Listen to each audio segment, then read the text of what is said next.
नमस्कार दोस्तों, स्वागत है आप सभी का रतन जीएस क्लासेस में। दोस्तों, इस सेक्शंस में हम लोग बीपीएससी का जो क्वेश्चन बैंक है, जो कि घटना चक्र का है, वो 2023 का ये प्रकाशन है, अभी लेटेस्ट है और ये छठा संस्करण है। दोस्तों, इसमें जितने भी बीपीएससी की प्रारंभिक परीक्षाएं आयोजित की गई है, उस सब का क्वेश्चन जो है उसमें समाहित किया गया है और यह जो है एक डीपली इसका पुनरावलोकन किया गया है। तो दोस्तों, ये जो है 1992 से लेकर 2022 तक जितने भी एग्ज़ाम कंडक्ट करवाए गए हैं उस सब के बारे में इसमें क्वेश्चन दिया गया है। तो हम लोग बढ़ेंगे और प्रत्येक क्वेश्चन को एक एक करके हम लोग देखेंगे। इसमें जीएस के जितने भी पोर्शंस हैं उस सब को हम लोग एक एक करके कवर करेंगे। तो इस तरीके से हम लोग देखेंगे दोस्तों कि जीएस में जितने भी सब्जेक्ट हैं, जैसे कि भारतीय इतिहास हुआ, अर्थव्यवस्था हुआ, राज्य व्यवस्था हुआ और सामान्य विज्ञान हुआ, और इसके साथ साथ जो समसामयिक प्रश्न पूछे गए हैं उस प्रश्न को भी इसमें समाहित किया गया है। और इसके साथ साथ भूगोल और बिहार से संबंधित जितने भी प्रश्न पूछे गए हैं उस सब को इसमें समाहित किया गया है। तो हम लोग एक एक करके प्रत्येक सेक्शंस को एक एक खंड में देखेंगे और प्रत्येक प्रश्न का हम लोग एनालिसिस करेंगे। तो बढ़ते हैं दोस्तों प्रश्न की ओर। ये अनुक्रमणिका है दोस्तों, अर्थात विषय सूची है। इसमें हम लोग सबसे पहले कवर करने वाले हैं भारतीय इतिहास को। और भारतीय इतिहास को हम लोग 3 पोर्शन में बांट कर अध्ययन करेंगे। पहला होगा प्राचीन भारत का इतिहास, दूसरा होगा मध्यकालीन और आखिरी होगा आधुनिक भारत का इतिहास। हम लोग भारतीय इतिहास को 3 सेक्शंस में बांट के अध्ययन करेंगे और इस वीडियो में हम सबसे पहले प्राचीन भारत का इतिहास को हम लोग पढ़ेंगे और उस क्वेश्चन को हम लोग देखेंगे। तो आगे बढ़ते हैं प्राचीन इतिहास की ओर।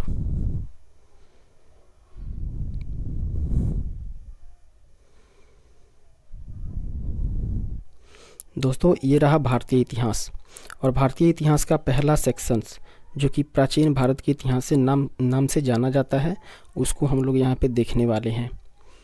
ये प्राचीन भारत का इतिहास हम लोग शुरू करेंगे। पहले क्वेश्चन को कह रहा है, भारत में पशुपालन एवं कृषि के प्राचीनतम साक्ष्य कहाँ से प्राप्त हुए हैं। तो दोस्तों, भारत में पशुपालन और कृषि के जो प्राचीनतम साक्ष्य हैं वो मेहरगढ़ से प्राप्त हुए हैं। ऑप्शन नंबर डी इसका सही आंसर हो जाएगा। बात करें हम लोग मेहरगढ़ के बारे में, तो दोस्तों मेहरगढ़ जो है भारतीय उपमहाद्वीप में पशुपालन एवं कृषि का प्रारंभिक स्थल मेहरगढ़ को माना जाता है, जो कि 7000 ईस्वी से लेकर 7000 ईस्वी पूर्व से लेकर 5500 ईस्वी पूर्व के मध्य मानव का बसाव क्षेत्र हुआ करता था। कुछ विद्वान मेहरगढ़ में पशुपालन का काल 8500 ईस्वी पूर्व से भी मानते हैं। नवीनतम खोजों के आधार पर भारतीय उपमहाद्वीप में प्राचीनतम कृषि का साक्ष्य वाला स्थल उत्तर प्रदेश के संत कबीर जिला में स्थित एक लहुरा देव जगह है, वहाँ का माना जाता है। यहाँ से 7000 ईस्वी पूर्व से 9000 ईस्वी पूर्व के मध्य मानव के बसने तथा निश्चित तौर पे 6400 ईस्वी पूर्व के चावल के साक्ष्य प्राप्त हुए हैं। दोस्तों, उल्लेखनीय है कि इस नवीनतम खोज के पूर्व भारतीय उपमहाद्वीप का प्राचीनतम कृषि साक्ष्य वाला स्थल मेहरगढ़ जो कि वर्तमान में पाकिस्तान के बलूचिस्तान में स्थित है, यहाँ से 7000 ईस्वी से लेकर 5500 ईस्वी पूर्व के गेहूं के भी साक्ष्य मिले हुए हैं। इसके साथ ही यदि बात की जाए चावल की साक्ष्य की, तो दोस्तों चावल के साक्ष्य वाला स्थल जो है वो है कुलडीवा, जो कि प्रयागराज जिले में बेलन नदी के तट पर स्थित है।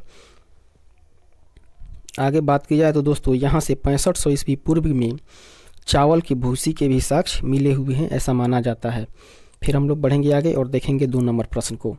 2 नंबर प्रश्न कह रहा है, निम्नलिखित में से किसको कैलकोलिथिक युग भी कहा जाता है। दोस्तों, कैलकोलिथिक युग के नाम से ताम्रपाषाण युग को भी जाना जाता है। ऑप्शन नंबर सी इसका सही आंसर हो जाएगा। बात की जाए इसके डिस्क्रिप्शन को, अर्थात कैलकोलिथिक युग के बारे में, तो दोस्तों कह रहा है ताम्रपाषाण युग को कैलकोलिथिक युग भी कहा जाता है। जिन संस्कृतियों में तांबे के औजारों के साथ ही पत्थर के बने हुए उपकरणों का प्रचलन मिलता है, प्रायः उसी को ही क्या कहा जाता है दोस्तों, ताम्रपाषाणिक संस्कृतियाँ कहा जाता है। आगे बढ़ेंगे और देखेंगे अगले प्रश्न को। 3 नंबर प्रश्न कह रहा है, हड़प्पा में मिट्टी के बर्तनों पर सामान्यतः किस रंग का उपयोग हुआ था। दोस्तों, हड़प्पा संस्कृति जिस समय हुआ करती थी उस समय मिट्टी के बर्तन पर कौन से रंग को प्रयोग किया जाता था, किस रंग का प्रयोग किया जाता था, ये प्रश्न कह रहा है। तो दोस्तों उसमें किया जाता था लाल रंग का। ऑप्शन नंबर ए इसका सही आंसर हो जाएगा। हम लोग आगे बढ़ेंगे और इसके डिस्क्रिप्शन को देखेंगे।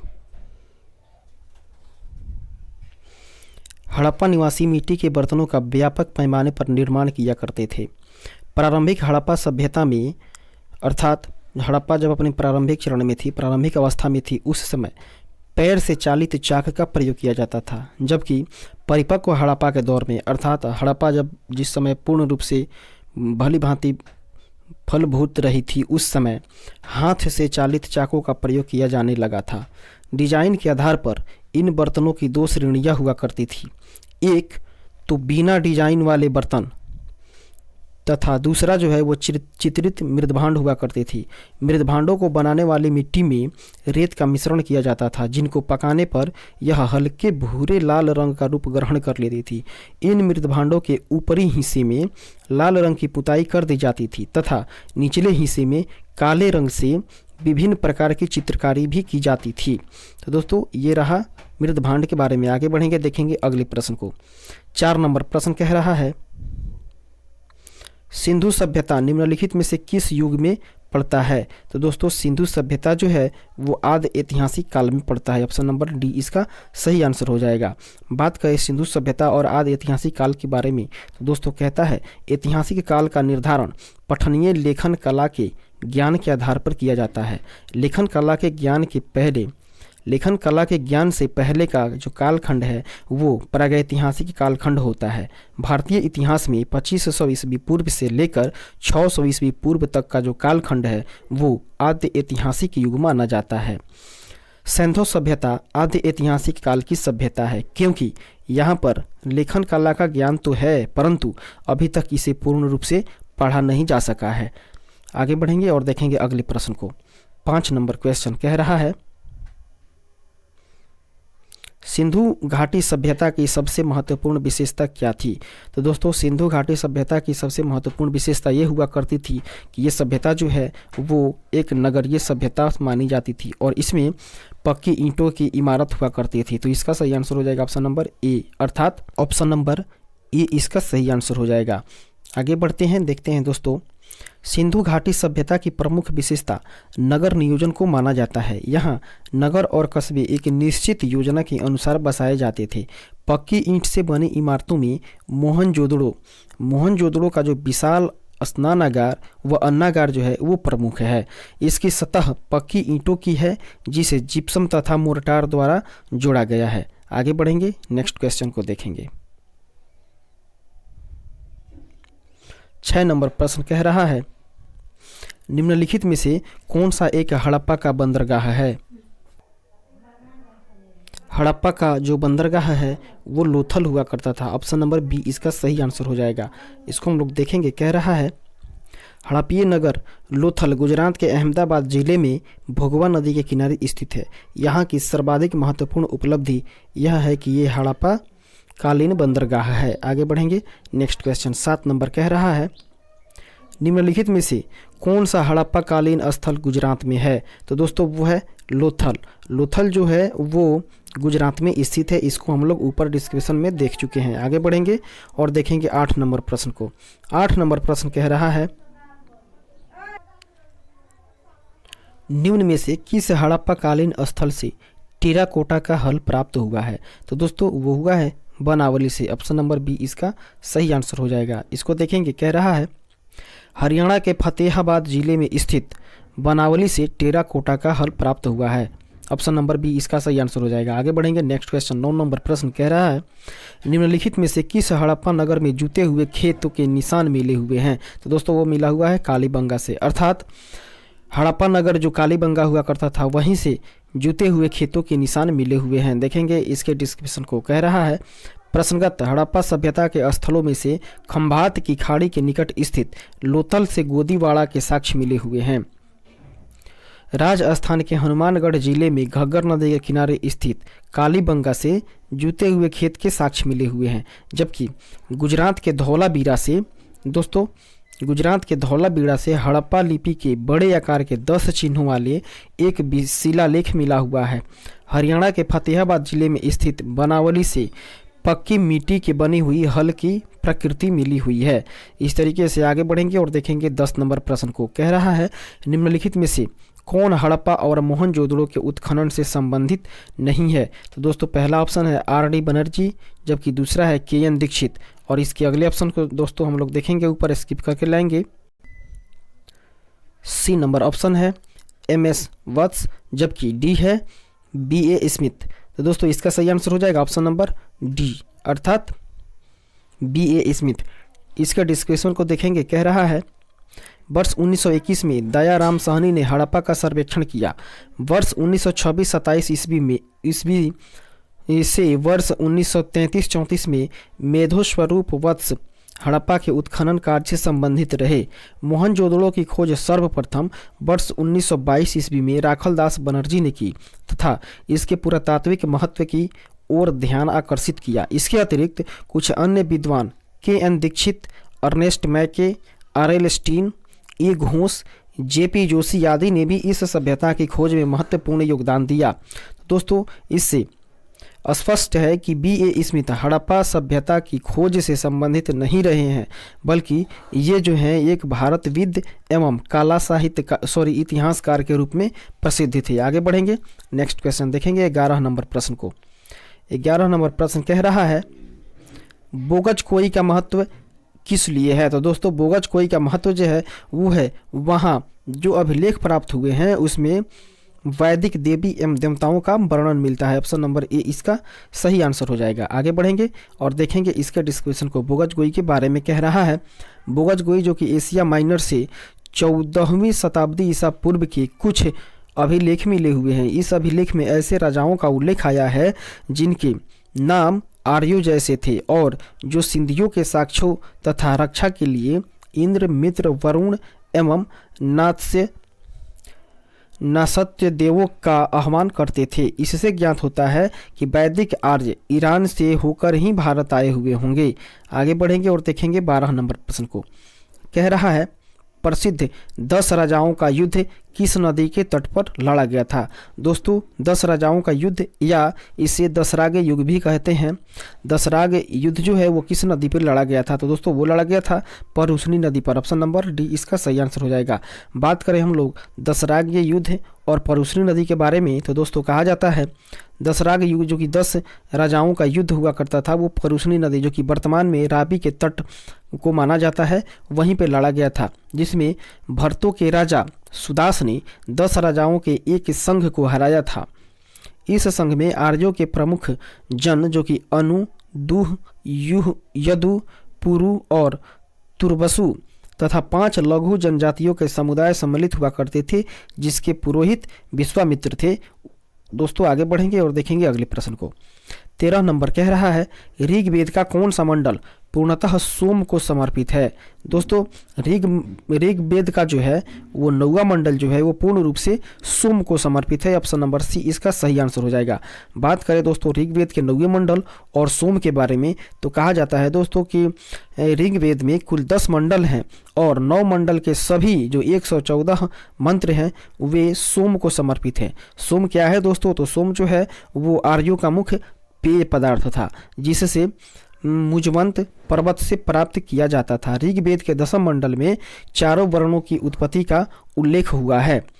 आगे बढ़ेंगे देखेंगे 14 नंबर प्रश्न को। कह रहा है ऋग्वेद संहिता का 9वां मंडल पूर्णतः किसको समर्पित है। तो दोस्तों अभी हम लोग देखें इस प्रश्न को। कह रहा है ऋग्वेद संहिता का जो 9वां मंडल है वो पूर्ण रूप से सोम और इस पेय पर नामाकृत देवता को समर्पित है। ऑप्शन नंबर डी इसका सही आंसर हो जाएगा। आगे बढ़ेंगे और देखेंगे 15 नंबर प्रश्न को। कह रहा है गायत्री मंत्र किस पुस्तक में मिलता है। तो दोस्तों गायत्री मंत्र जो है वो ऋग्वेद में मिलता है। ऑप्शन नंबर सी इसका सही आंसर हो जाएगा। दोस्तों बात करें गायत्री मंत्र और ऋग्वेद की तो कहा जाता है दोस्तों गायत्री मंत्र ऋग्वेद में उल्लेखित है। इसके रचनाकार जो हैं वो विश्वामित्र हैं और यह मंत्र ऋग्वेद के 3 मंडल में वर्णित है। आगे बढ़ेंगे 16 नंबर प्रश्न को देखेंगे। कह रहा है निम्न में से किस भारतीय दर्शन ने परमाणु सिद्धांत का प्रतिपादन किया, अर्थात परमाणु सिद्धांत का प्रतिपादन करने वाला वो भारतीय दर्शन कौन है। तो दोस्तों वो है वैशेषिक ऑप्शन नंबर डी इसका सही आंसर हो जाएगा। वैशेषिक के बारे में यदि हम लोग बात करें तो दोस्तों वैशेषिक दर्शन के अनुसार ही सृष्टि का निर्माण अणुओं से हुआ है और ये जो है वो महर्षि कणाद इस दर्शन के प्रवर्तक हुआ करते थे। आगे बढ़ेंगे, देखेंगे 17 नंबर प्रश्न को। 17 नंबर प्रश्न कह रहा है महावीर स्वामी का जन्म कहाँ हुआ था। तो दोस्तों महावीर स्वामी का जन्म जो है वो कुंडग्राम में हुआ था। ऑप्शन नंबर ए इसका सही आंसर हो जाएगा। दोस्तों महावीर स्वामी और कुंडग्राम के बारे में बात करें तो कहा जाता है कि महावीर स्वामी का जन्म कुंडग्राम या कुंडलपुर में, जो कि वैशाली के निकट है, लगभग 599 ईस्वी पूर्व में हुआ था। और उसकी माता जो है वो त्रिशला, जो कि वैशाली के लिच्छवी गणराज्य के प्रमुख चेटक की बहन हुआ करती थी, तथा पिता जो है वो सिद्धार्थ, जो कि ज्ञात्री के क्षत्रियों के संघ के प्रधान हुआ करते थे, जबकि उनके बड़े भाई जो है वो नंदीवर्धन हुआ करते थे। दोस्तों कुछ प्राचीन संस्करण की एनसीईआरटी जो पुस्तक है उसमें महावीर स्वामी का जन्म 540 ईस्वी पूर्व में बताया जाता है। इसी आधार पर अनेक प्रकाशकों ने भी यही जन्म तिथि अपने पुस्तकों में अंकित कर दिया है, जिसके भ्रम की स्थिति उत्पन्न हो गई है। हालांकि महावीर स्वामी का सही जन्म जो है वो 599 ईस्वी पूर्व में ही उचित माना जाता है, क्योंकि महावीर स्वामी महात्मा बुद्ध के पहले के काल के हैं। महात्मा बुद्ध का जन्म जो है वो 563 ईस्वी पूर्व में है। दोस्तों एनसीईआरटी के नवीन संस्करणों में भी अब महावीर स्वामी का जन्म जो है वो 599 ईस्वी पूर्व में ही प्रकाशित हो चुका है। आगे बढ़ेंगे और देखेंगे 18वें नंबर प्रश्न को। कह रहा है महावीर जैन की मृत्यु निम्नलिखित में से किस नगर में हुई। तो दोस्तों महावीर जैन की मृत्यु जो है वो पावापुरी में हुई थी। ऑप्शन नंबर सी इसका सही आंसर हो जाएगा। दोस्तों बात करें महावीर और पावापुरी के बारे में तो कहा जाता है दोस्तों महावीर स्वामी का जन्म जो है 599 ईस्वी पूर्व में वैशाली के निकट कुंडग्राम में हुआ था, जबकि उनके पिता सिद्धार्थ जो थे वे ज्ञात्रिक क्षत्रिय के संघ के प्रधान हुआ करते थे, जो बज्जी संघ का एक प्रमुख सदस्य था। 527 ईस्वी पूर्व के लगभग 72 वर्ष की आयु में राजगृह के समीप स्थित एक पावापुरी नामक जगह है, वहीं पर उन्होंने अपनी शरीर को त्याग कर दिया। आगे बढ़ेंगे, देखेंगे अगले प्रश्न को। 19 नंबर प्रश्न कह रहा है भगवान महावीर का प्रथम शिष्य कौन था। तो दोस्तों महावीर का जो प्रथम शिष्य था वो जमाली था। दोस्तों ऑप्शन नंबर ए इसका सही आंसर हो जाएगा। देखेंगे दोस्तों महावीर के प्रथम शिष्य जमाली के बारे में तो कहा जाता है भगवान महावीर का जन्म क्षत्रिय वंश में सिद्धार्थ के यहाँ 599 ईस्वी पूर्व में हुआ था। उसकी पत्नी का नाम जो था वो यशोदा हुआ करता था।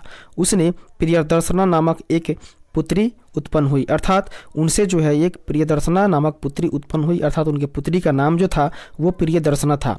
उस पुत्री का विवाह जमाली के नाम के एक क्षत्रिय से कर दिया गया, जो बाद में महावीर स्वामी का अनुयायी बन गया और यह जो है वो उनका प्रथम शिष्य था। जमाली के बाद में महावीर का विरोध किया। जमाली जो है जो कि उनका दामाद हुआ करता था वो बाद में महावीर का विरोध भी किया और बहुतरवाद नामक एक संप्रदाय की शुरुआत भी की।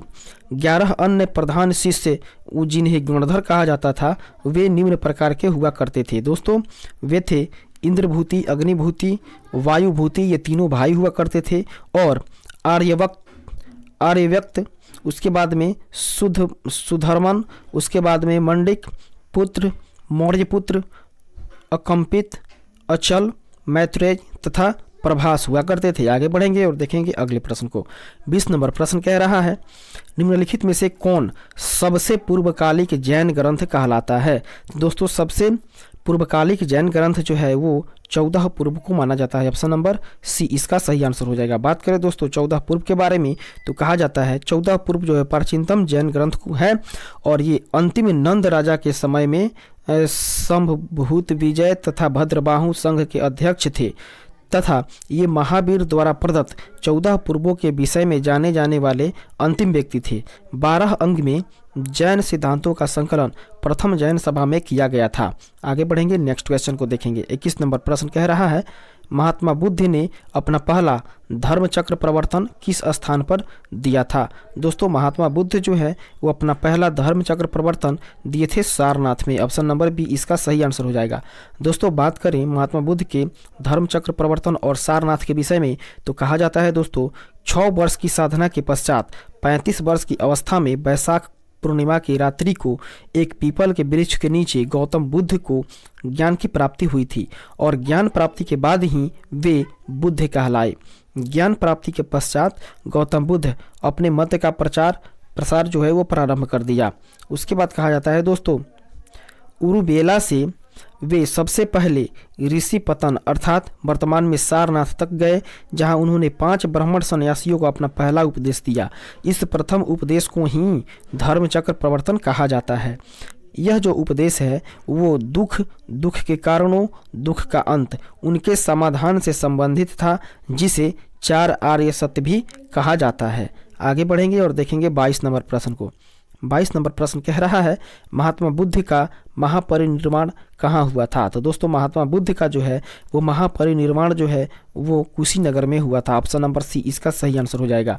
दोस्तों यदि बात की जाए महात्मा बुद्ध के महापरिनिर्वाण और कुशीनगर के बारे में, तो कहा जाता है दोस्तों कि महात्मा बुद्ध ने अपना पहला उपदेश सारनाथ में दिया था और उसके पश्चात बौद्ध धर्म के प्रचार के लिए कपिलवस्तु, राजगृह, वैशाली तथा कोसल राज्य में भी गए। सबसे पहले बौद्ध धर्म का प्रचार जो है वो कोसल राज्य में ही हुआ।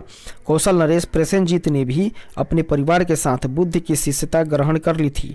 अपना प्रचार करते हुए वे मल्ल की राजधानी पावा तक पहुँचे, और यहाँ वे चुंद नामक लुहार की आम्र वाटिका में ठहरे। दोस्तों उसने बुद्ध को सुकर मद्दव खाने को दिया, उससे उन्हें रक्तातिसार हो गया और भयानक पीड़ा उत्पन्न हुई। दोस्तों यहाँ पर जो है शुकर मद्दव जो है वो शुकर की मांस से संबंधित है और वो खाने को दिया, जिसके कारण से उन्हें रक्तातिसार अर्थात अतिसार नामक एक भयानक बीमारी हो गया और भयानक पीड़ा भी उत्पन्न हो गई। और इस वेदना के वजह से कुशीनगर में उन्होंने मल्ल राज्य की राजधानी पहुँचे और यहीं पर 483 ईस्वी पूर्व में 80 वर्ष की अवस्था में उन्होंने अपने शरीर को त्याग कर दिया और बौद्ध ग्रंथों में इसे महापरिनिर्वाण कहा जाने लगा। दोस्तों जब महात्मा बुद्ध जो है अपने शरीर को त्याग किए, इसी परिघटना को बौद्ध धर्म में जो है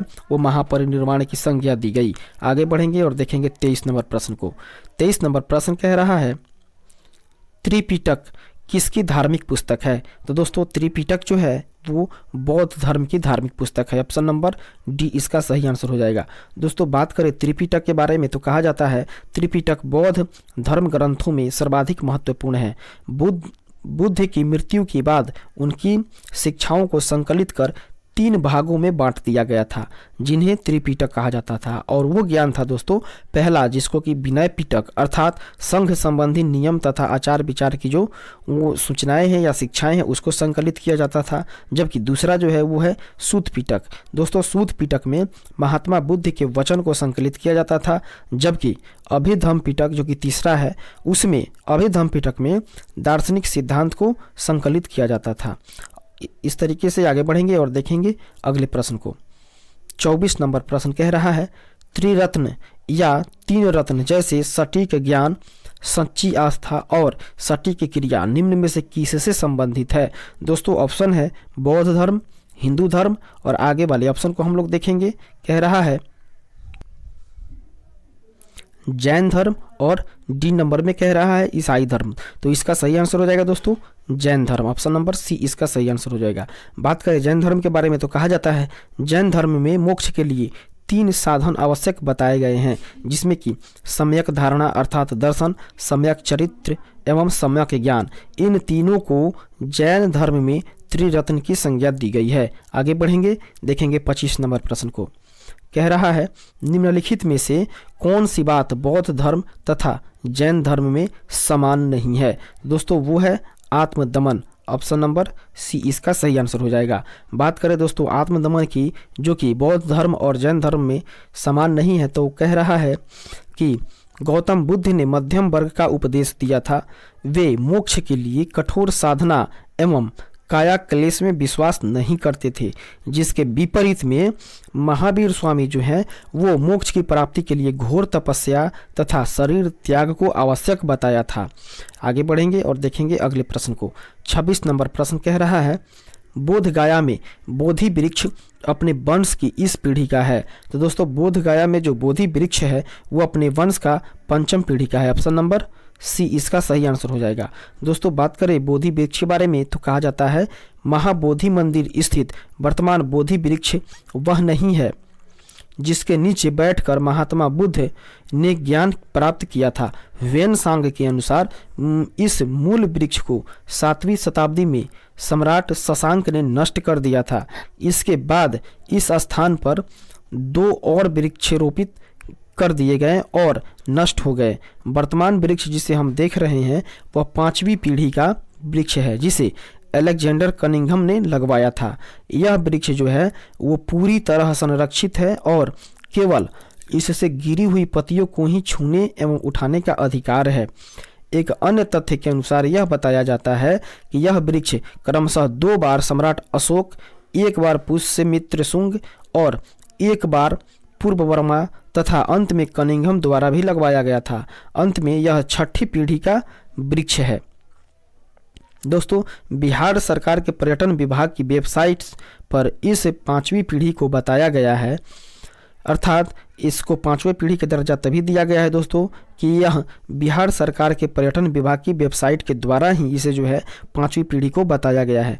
तथ्यों में विवादित होने के कारण बिहार लोक सेवा आयोग ने इस प्रश्न को मूल्यांकित से बाहर कर दिया था। आगे बढ़ेंगे और देखेंगे अगले प्रश्न को।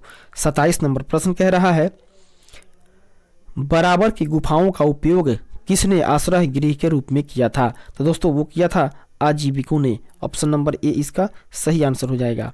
आगे बढ़ेंगे और देखेंगे इसके डिस्क्रिप्शन को।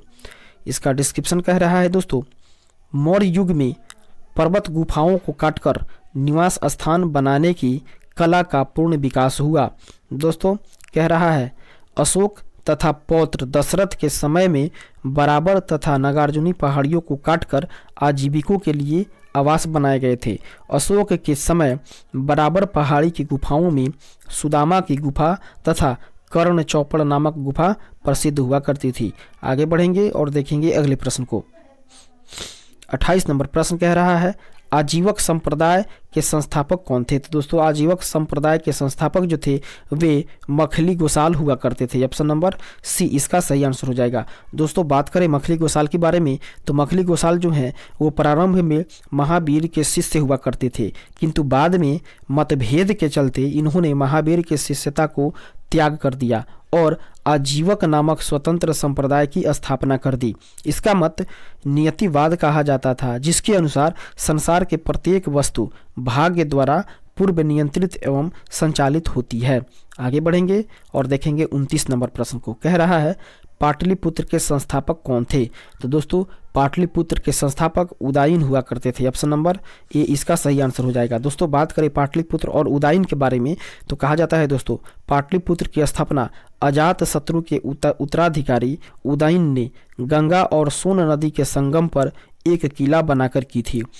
इसने मगध साम्राज्य की राजधानी राजगृह से पाटलिपुत्र स्थानांतरित कर दिया।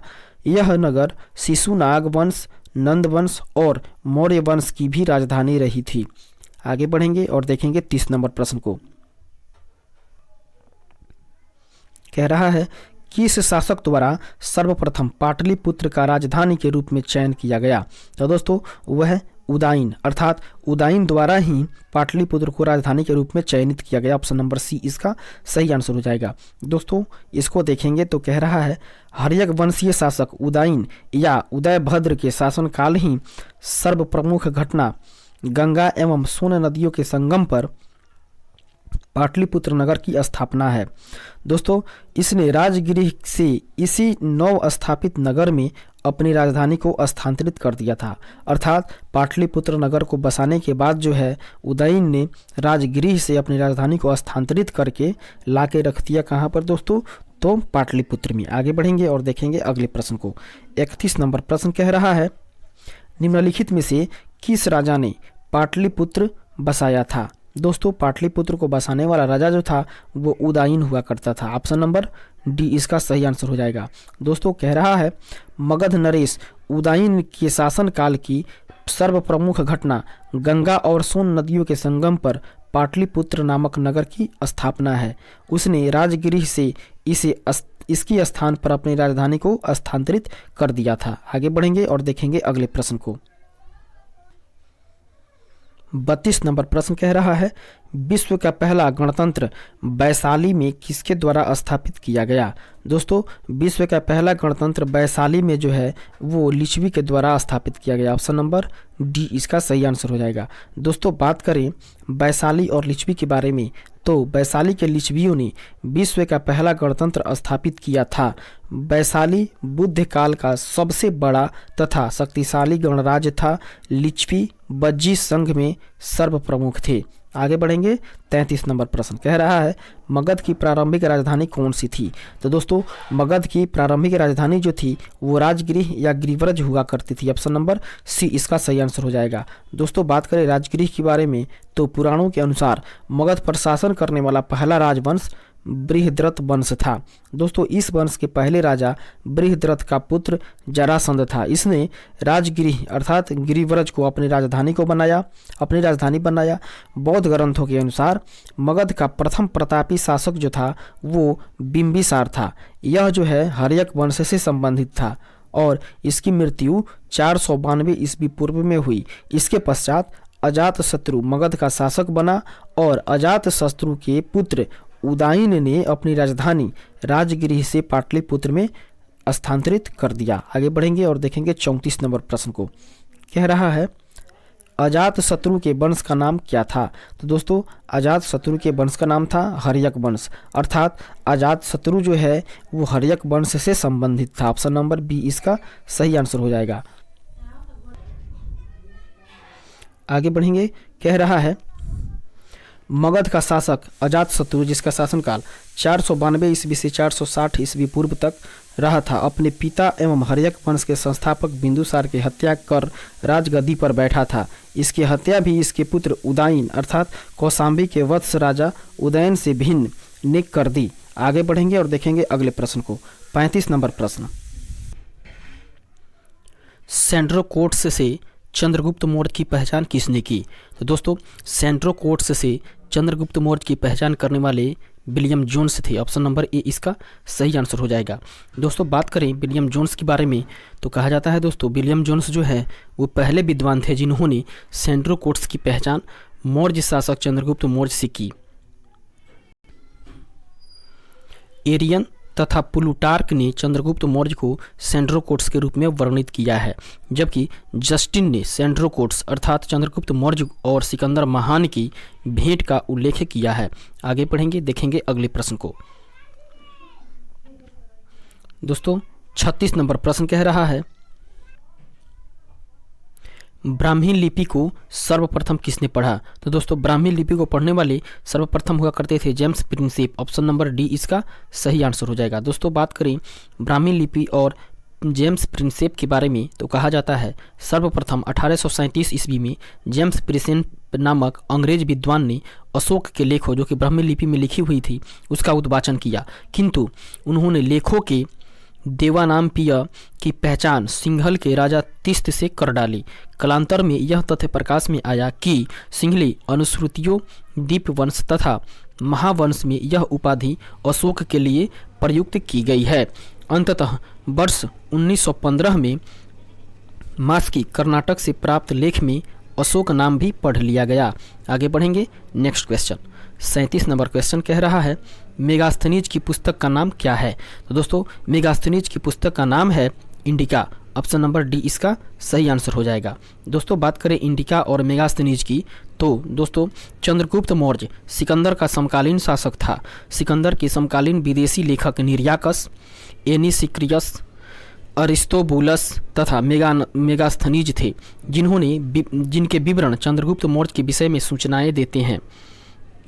विदेशी लेखकों में मेगास्थनीज का नाम सर्वाधिक महत्वपूर्ण है, जिसकी पुस्तक इंडिका मौर्य इतिहास का प्रमुख स्रोत है। आगे बढ़ेंगे और देखेंगे 38 नंबर प्रश्न को। कह रहा है, इंडिका के लेखक कौन है। तो दोस्तों, इंडिका के लेखक जो हैं वो है मेगास्थनीज। ऑप्शन नंबर बी इसका सही आंसर हो जाएगा।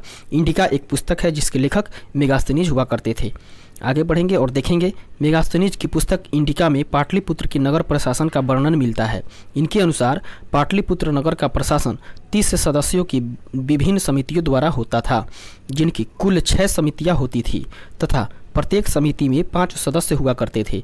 समिति का कार्य बिक्री कर को वसूल करना था बिक्री कर पर मूल्य का 10वें भाग के रूप में वसूल किया जाता था। करों की चोरी करने वाले को मृत्युदंड भी दिया जाता था। अतः विकल्प बी ही सही होगा। आगे बढ़ेंगे और देखेंगे अगले प्रश्न को। 39 नंबर प्रश्न कह रहा है मेगास्थनीज किसका दूत था? तो दोस्तों मेगास्थनीज सेल्यूकस निकेटर का दूत हुआ करता था। ऑप्शन नंबर ए इसका सही आंसर हो जाएगा। दोस्तों इसके डिस्क्रिप्शन को हम लोग देखेंगे। मेगास्थनीज सेल्यूकस निकेटर द्वारा चंद्रगुप्त मौर्य की राजसभा में भेजा गया यूनानी राजदूत था। इसके पूर्व वह अराकोसिया के क्षत्रप के राज दरबार में सेल्यूकस का राजदूत रह चुका था। मेगास्थनीज ने काफ़ी समय तक मौर्य दरबार में भी निवास किया। भारत में इससे जो कुछ भी देखा अर्थात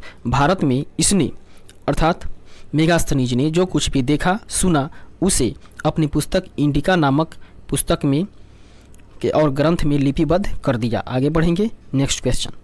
40 नंबर प्रश्न कह रहा है अंतिम मौर्य सम्राट कौन था? तो दोस्तों अंतिम मौर्य सम्राट तो वो था अवंती वर्मा। बृहद्रथ था। ऑप्शन नंबर डी इसका सही आंसर हो जाएगा। दोस्तों अंतिम मौर्य सम्राट बृहद्रथ था। ऑप्शन नंबर डी इसका सही आंसर हो जाएगा।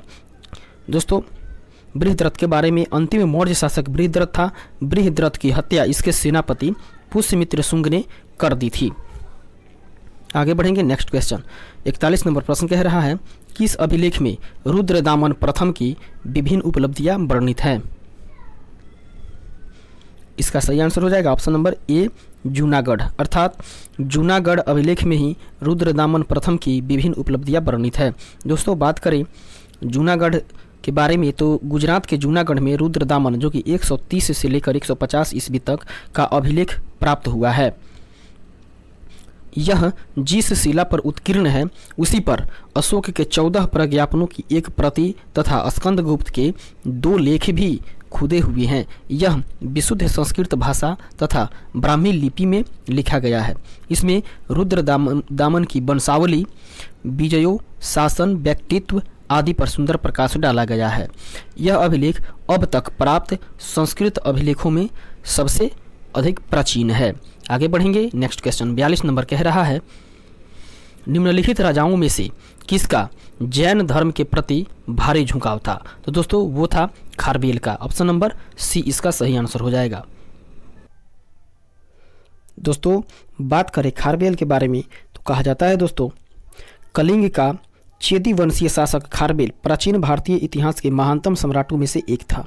उड़ीसा प्रांत के भुवनेश्वर से 3 मील की दूरी पर स्थित उदयगिरी पहाड़ी की हाथी गुम्फा में से उसका एक बीना तिथि का अभिलेख भी प्राप्त हुआ है। दोस्तों यह अभिलेख खारवेल का इतिहास जानने का एकमात्र स्रोत है। इसका जैन धर्म के प्रति झुकाव बहुत भारी था। हाथी गुम्फा अभिलेख जो है वो प्राकृत भाषा में है। आगे बढ़ेंगे नेक्स्ट क्वेश्चन। 43 कह रहा है कलिंग नरेश खारवेल का संबंध किससे था? तो दोस्तों पहला ऑप्शन है महामेघवाहन वंश से, दूसरा है चेदी वंश से और अगला ऑप्शन सी नंबर को हम लोग देखेंगे कह रहा है सातवाहन वंश से और डी नंबर जो है वो है रठभोजक वंश से। तो दोस्तों इसका सही आंसर हो जाएगा ऑप्शन नंबर ई अर्थात उपरोक्त में से कोई नहीं और उपरोक्त में से एक से अधिक। इसके डिस्क्रिप्शन को हम लोग देखेंगे। कह रहा है दोस्तों कलिंग के चेदी राजवंश का संस्थापक महामेघवाहन नामक व्यक्ति था। अतः इस वंश का नाम महामेघवाहन वंश भी पड़ गया। इस वंश का सर्वाधिक शक्तिशाली शासक खारवेल हुआ। खारवेल के इतिहास अध्ययन मात्र का एक साधन हाथी गुम्फा अभिलेख है। आगे बढ़ेंगे नेक्स्ट क्वेश्चन देखेंगे। 44 नंबर प्रश्न कह रहा है प्राचीन भारत का नेपोलियन किसे कहा जाता है? तो दोस्तों प्राचीन भारत का नेपोलियन जो है वो समुद्रगुप्त को कहा जाता है। ऑप्शन नंबर डी इसका सही आंसर हो जाएगा। दोस्तों समुद्रगुप्त के बारे में बात की जाए तो दोस्तों इतिहासकार विंसेंट स्मिथ ने अपनी रचना अर्ली हिस्ट्री ऑफ इंडिया में समुद्रगुप्त की वीरता एवं विजयों पर मुग्ध होकर उसे भारतीय नेपोलियन की संज्ञा दे दी थी। समुद्रगुप्त की विजयों का वर्णन प्रयाग प्रशस्ति में मिलता है जिसके लेखक हरिसेन हुआ करते थे। आगे बढ़ेंगे और 45 नंबर प्रश्न को देखेंगे। कह रहा है गुप्त सम्राट जिसने हुणों को पराजित किया था वे कौन थे? तो दोस्तों वे थे स्कंदगुप्त। ऑप्शन नंबर सी इसका सही आंसर हो जाएगा। दोस्तों स्कंदगुप्त के बारे में हुणों का पहला भारतीय आक्रमण गुप्त सम्राट स्कंदगुप्त के शासनकाल में, जो कि 455 ईस्वी में हुआ था, तथा स्कंदगुप्त के हाथों वे बुरी तरह पराजित भी हुए थे। यूएस राय के अनुसार इस हुण आक्रमण का नेता खुशनेवाज था। यह आक्रमण एक धावा मात्र रहा और देश के ऊपर इसका कोई तत्कालिक प्रभाव नहीं पड़ा, किंतु परोक्ष रूप से इसके गुप्त साम्राज्य के पतन की गति को तेज कर दिया। स्कंदगुप्त की मृत्यु के बाद पाँचवीं शताब्दी के अंत तथा 6ठी शताब्दी के प्रारंभ में उत्तर पश्चिम में कई क्षेत्रों पर हुनों ने कब्जा कर लिया था। आगे बढ़ेंगे, देखेंगे 46 नंबर प्रश्न को। किस प्रकार की भूमि को अपरहत कहा जाता था? तो दोस्तों प्रश्न कह रहा है कि किस प्रकार की भूमि को अपरहत कहा जाता था। तो दोस्तों वो है बिना जोती हुई जंगली भूमि को अपरहत कहा जाता था। ऑप्शन नंबर ए इसका सही आंसर हो जाएगा। दोस्तों बात करें अपरहत भूमि की, तो इसका डिस्क्रिप्शन हम लोग देखेंगे। बिना जोती हुई भूमि वह भूमि जिस पर खेती न की गई हो अपरहत भूमि कहा जाता था। यह गुप्तकालीन राजस्व व्यवस्था का एक पद है। आगे बढ़ेंगे, देखेंगे अगले प्रश्न को। 47 नंबर प्रश्न कह रहा है चीनी यात्री संगयून ने भारत की यात्रा कब की थी? तो दोस्तों संगयून जो है वो भारत की यात्रा करने वाले हैं 515 ईस्वी से लेकर 520 ईस्वी तक। ऑप्शन नंबर ए इसका सही आंसर हो जाएगा। दोस्तों बात करें चीनी यात्री संगयून की, तो चीनी यात्री संगयून जो है वो 518 ईस्वी में भारत आया। इसने अपने 3 वर्षों की यात्रा में बौद्ध धर्म की प्रतियां एकत्रित कर ली थी। आगे बढ़ेंगे, नेक्स्ट क्वेश्चन। 48 नंबर प्रश्न कह रहा है हर्षवर्धन के शासनकाल में किस चीनी यात्री ने भारत की यात्रा की थी? तो दोस्तों हर्षवर्धन के शासनकाल में वेनसांग ने भारत की यात्रा की थी। ऑप्शन नंबर बी इसका सही आंसर हो जाएगा। वेनसांग जो कि चीन के यात्री हुआ करता था, उसके बारे में हम लोग जानेंगे। कह रहा है हर्षवर्धन की शासन की सर्वप्रमुख घटना चीनी यात्री वेनसांग के भारत की आगमन है। अर्थात जिस समय हर्षवर्धन का शासनकाल था उस समय सबसे महत्वपूर्ण घटना और प्रमुख घटना में एक है जो कि चीनी यात्री वेनसांग भारत की आगमन की थी और उसकी उत्कट अभिलाषा महात्मा बुद्ध के चरण चिन्हों द्वारा पवित्र किए हुए स्थान को देखने एवं पवित्र बौद्ध ग्रंथों का अध्ययन करने की थी। जो दोस्तों वेनसांग जो भारत आया था उसका अभिलाषा था, उसकी इच्छा थी और उसका उद्देश्य भी हुआ करता था कि महात्मा बुद्ध के जो चरण चिन्ह हैं और वो जिस पवित्र स्थान पे अपना पद को रखे हैं उस स्थान को देखना और पवित्र बौद्ध ग्रंथ है उसको पढ़ना, उसका अध्ययन करना, जो उन दिनों भारत में बहुत ही आसानी से मिल जाने वाले थे, अर्थात सुलभ थे। फिर इसके बाद देखेंगे दोस्तों, इस उद्देश्य की पूर्ति हेतु उसने तांग शासकों की राजधानी चंगन से भारतवर्ष के लिए 629 ईस्वी में प्रस्थान किया। अपनी भारत यात्रा के ऊपर उसने एक ग्रंथ को लिखा जिसे CU की कहा जाता है। आगे बढ़ेंगे, नेक्स्ट क्वेश्चन देखेंगे 49 नंबर प्रश्न को। 49 नंबर प्रश्न कह रहा है कल्हण की पुस्तक का नाम क्या है? तो दोस्तों कल्हण की पुस्तक का नाम जो है वो है रजत रंजनी, अर्थात रजत रंजनी जो पुस्तक है उसके लेखक हैं कल्हण। ऑप्शन नंबर डी इसका सही आंसर हो जाएगा। दोस्तों बात करें रजत रंजनी के बारे में तो कहा जाता है कल्हण ने रजत रंजनी में कश्मीर के इतिहास को लिखा है। दोस्तों प्रश्न ये भी पूछ सकता है कि कश्मीर का इतिहास जो है वो किस पुस्तक में वर्णित है? तो दोस्तों वो है कल्हण के द्वारा रजत रंजनी में। इस ग्रंथ के रचनाकार कल्हण ने जयसिंह जो कि 1127 से 1159 के शासनकाल में पूर्ण किया था। दोस्तों प्रश्न यदि ये पूछते कि रजत रंजनी जो कि कल्हण के द्वारा लिखित है वो किसके शासनकाल में पूर्ण रूप से लिख लिया गया था, तो दोस्तों वो होगा जयसिंह के शासनकाल में। दोस्तों चंद्रगुप्त मौर्य के प्रधानमंत्री चाणक्य ने राजनीति शास्त्र पर प्रसिद्ध पुस्तक अर्थशास्त्र की रचना की थी। आगे बढ़ेंगे, नेक्स्ट क्वेश्चन 50 नंबर प्रश्न कह रहा है उदंतपुर शिक्षा केंद्र निम्न में से किस राज्य में अवस्थित था? तो दोस्तों उदंतपुर जो शिक्षा केंद्र है वो बिहार में स्थित था। ऑप्शन नंबर बी इसका सही आंसर हो जाएगा। दोस्तों हम लोग जानकारी प्राप्त करेंगे उदंतपुर के बिहार के शिक्षा केंद्र के बारे में। दोस्तों कहा जाता है उदंतपुर जिसे उदनापुर भी कहा जाता है वो प्राचीन काल में एक प्रमुख शिक्षा का केंद्र हुआ करता था। यह बिहार राज्य में अवस्थित था और इसकी स्थापना जो है वो पाल वंश के प्रथम शासक गोपाल ने की थी। दोस्तों प्रश्न ये भी पूछ दे उदंतपुर अर्थात उदनापुर इसका दूसरा नाम उदनापुर भी है। उसकी स्थापना किस शासक ने करवाई थी? तो दोस्तों उसकी स्थापना जो है वो पाल वंश के प्रथम शासक गोपाल ने करवाई थी। आगे बढ़ेंगे नेक्स्ट क्वेश्चन। 51 नंबर प्रश्न कह रहा है कर्नाट वंश का स्थापना या संस्थापक कौन था? तो दोस्तों कर्नाट वंश का संस्थापक जो है वो है नान्यदेव। ऑप्शन नंबर ए इसका सही आंसर हो जाएगा। दोस्तों बात करें कर्नाट वंश की, तो दोस्तों कर्नाट वंश के संस्थापक नान्यदेव जो कि 1097 से 98 ईस्वी थे, वे एक महान योद्धा थे। नान्यदेव ने कर्नाट वंश की राजधानी सिमरावगढ़ को बनाया। कर्नाट वंश का शासनकाल जो है वो 1097 से लेकर 1325 ईस्वी तक और मिथिला का स्वर्ण युग भी कहलाता है। आगे बढ़ेंगे नेक्स्ट क्वेश्चन। 52 नंबर कह रहा है कर्नाट वंश का अंतिम शासक कौन था? तो दोस्तों कर्नाट वंश का अंतिम शासक था Hari Singh. Option number A इसका सही आंसर हो जाएगा। दोस्तों हरि सिंह के बारे में, कर्नाट वंश का अंतिम शासक हरि सिंह देव थे। ये कला और साहित्य के महान संरक्षक थे। इन्होंने पंजी व्यवस्था की शुरुआत की थी। आगे बढ़ेंगे, देखेंगे 53 नंबर प्रश्न। 53 नंबर प्रश्न कह रहा है किस काल में अछूत की अवधारणा स्पष्ट रूप से उद्धृत हुई थी? तो दोस्तों वो है धर्मशास्त्र के समय में। ऑप्शन नंबर डी इसका सही आंसर हो जाएगा। अर्थात धर्मशास्त्र के समय में ही है वो छुआछूत की अर्थात अछूत की अवधारणा जो है वो स्पष्ट रूप से उद्धृत हो चुकी थी।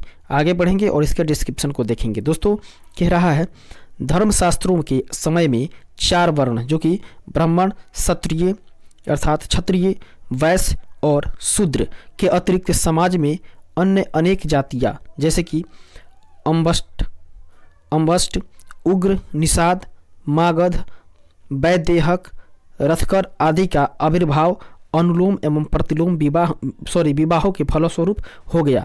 पाणिनि ने 2 प्रकार के शूद्रों का उल्लेख किया है। दोस्तों वे हैं निर्वसित एवं अनिर्वसित। इनमें पहले प्रकार के शूद्र ही अस्पृश्य माने जाते थे। आगे बढ़ेंगे, देखेंगे 54 नंबर प्रश्न को। 54 नंबर प्रश्न कह रहा है कनिष्क के शासनकाल में अर्थात कनिष्क के शासनकाल में बौद्ध सभा किस नगर में आयोजित की गई थी? इसका सही आंसर हो जाएगा ऑप्शन नंबर सी अर्थात कश्मीर। दोस्तों कनिष्क के शासनकाल में बौद्ध सभा कश्मीर में ही आयोजित की गई थी। दोस्तों बात करें बौद्ध सभा और कनिष्क के बारे में और कश्मीर के बारे में, तो दोस्तों बौद्ध धर्म की चौथी और अंतिम संगीति सभा कुषाण शासक कनिष्क के राज्यकाल में कश्मीर के कुंडल वन में हुई। इसकी अध्यक्षता वसुमित्र ने की थी। अश्वघोष इसके अध्यक्ष हुआ करते थे। यहाँ बौद्ध ग्रंथ के कठिन अंशों पर सम्यक विचार किया गया और प्रत्येक पिटक पर भाष्य लिखे गए। कनिष्क ने इन्हें ताम्र पत्रों पर खुदवाकर एक स्तूप में रखवा दिया। त्रिपिटक में लिखे गए इन्हीं भाष्यों को विभाषा शास्त्र कहा जाता है। उल्लेखनीय है कि पहली बौद्ध संगीति बुद्ध के मृत्यु के तत्काल बाद राजगृह की सप्तपर्णी गुफा में हुई। इस समय मगध का शासक अजात शत्रु हुआ करता था। इसकी अध्यक्षता महाकश्यप ने की। द्वितीय बौद्ध संगति जो है वो कलाशोक के शासनकाल में बुद्ध की मृत्यु के लगभग 100 वर्षों के पश्चात या 100 वर्ष के बाद वैशाली में हुई थी। इसके अध्यक्ष आचार्य साबकमीर अर्थात सर्वकामिनी हुआ करते थे। आगे बढ़ेंगे, नेक्स्ट क्वेश्चन। 55 नंबर प्रश्न कह रहा है प्रथम बौद्ध संगीति के अध्यक्ष कौन थे? तो दोस्तों प्रथम बौद्ध संगीति के अध्यक्ष जो थे वे थे महाकश्यप। ऑप्शन नंबर बी इसका सही आंसर हो जाएगा। इसका डिस्क्रिप्शन हम लोग ऊपर देख चुके हैं। आगे बढ़ेंगे और देखेंगे 56 नंबर प्रश्न को। 56 नंबर क्वेश्चन कह रहा है भगवान बुद्ध के महापरिनिर्वाण के बाद पहली बौद्ध संगीति कहाँ हुई थी? अर्थात उसका सही आंसर हो जाएगा ऑप्शन नंबर ए अर्थात राजगीर में। आगे बढ़ेंगे, नेक्स्ट क्वेश्चन। 57 नंबर प्रश्न कह रहा है बुद्ध के जीवन की 4 महत्वपूर्ण घटनाओं में उनसे संबंध 4 स्थानों को नीचे उल्लेखित है। यह 2 स्तंभों स्तंभ 1 एवं स्तंभ 2 में अंकित है। आपको इनका सुमेल करना है। दोस्तों हम लोग देखेंगे स्तंभ 1 और स्तंभ 2 को और इससे सही संबंध को स्थापित करना है। दोस्तों पहला है जन्म। तो दोस्तों जन्म का संबंध हो जाएगा लुम्बिनी से अर्थात 1 का मिलान हो जाएगा 3 में। अगला है ज्ञान की प्राप्ति। तो दोस्तों ज्ञान प्राप्ति जो है वो बोध गया में हुई थी। इसका मिलान हो जाएगा 2 से। और तीसरा है प्रथम प्रवचन। तो दोस्तों प्रथम प्रवचन उन्होंने सारनाथ में दिया था, इसका मिलान 1 से हो जाएगा। अगला है निधन। तो दोस्तों इसका निधन जो है वो कुशीनगर में हो गया, अर्थात इसका मिलान सुमेलित हम लोग करेंगे तो पहला हो जाएगा जन्म, अर्थात 1 का हो जाएगा 3, 2 का हो जाएगा 2, 3 का हो जाएगा 1 और 4 का हो जाएगा 4। तो इस तरीके से इसका सही आंसर होगा ऑप्शन नंबर सी। आगे बढ़ेंगे और देखेंगे इसके डिस्क्रिप्शन को। दोस्तों कह रहा है महात्मा बुद्ध का जन्म 563 ईस्वी पूर्व में कपिल वस्तु के समीप लुम्बिनी वन में हुआ था। बोध गया में वैशाख पूर्णिमा की रात को उन्हें ज्ञान की प्राप्ति हुई और काशी के ऋषि पतन अर्थात सारनाथ में उन्होंने प्रथम उपदेश, जिसको कि धर्म चक्र प्रवर्तन का नाम दिया जाता है, वो प्रथम उपदेश दिया था एवं कुशीनगर में उनका निधन हुआ, जिसे बौद्ध साहित्य में महापरिनिर्वाण कहा जाता है। दोस्तों बौद्ध धर्म में महात्मा बुद्ध की मृत्यु को महापरिनिर्वाण कहा जाता है, जबकि ज्ञान को दोस्तों कहा जाता है बोध गया में प्राप्त हुई थी। आगे बढ़ेंगे और देखेंगे अगले प्रश्न को। 58 नंबर प्रश्न कह रहा है बोध गया में किसे ज्ञान प्राप्ति हुई थी। तो दोस्तों बोध गया में गौतम बुद्ध को ज्ञान की प्राप्ति हुई थी। ऑप्शन नंबर बी इसका सही आंसर हो जाएगा और इसका डिस्क्रिप्शन हम लोग ऊपर देख चुके हैं। आगे बढ़ेंगे 59 नंबर प्रश्न को देखेंगे। कह रहा है बोध गया में महाबोधि मंदिर बनाया गया जहां दोस्तों गौतम बुद्ध को ज्ञान की प्राप्ति हुई थी। ऑप्शन नंबर बी इसका सही आंसर हो जाएगा। दोस्तों आगे बढ़ेंगे और देखेंगे इसके डिस्क्रिप्शन को। तो बोध गया में 6 वर्ष की साधना के पश्चात 35 वर्ष की आयु में महात्मा बुद्ध को वैशाख पूर्णिमा की रात को एक पीपल के वृक्ष के नीचे ज्ञान की प्राप्ति हुई थी। इस स्थल पर मंदिर का निर्माण सम्राट अशोक ने 3री शताब्दी बीसी में प्रारंभ किया, परंतु इसका वर्तमान स्वरूप 5वीं-6ठी शताब्दी में निर्मित हुआ।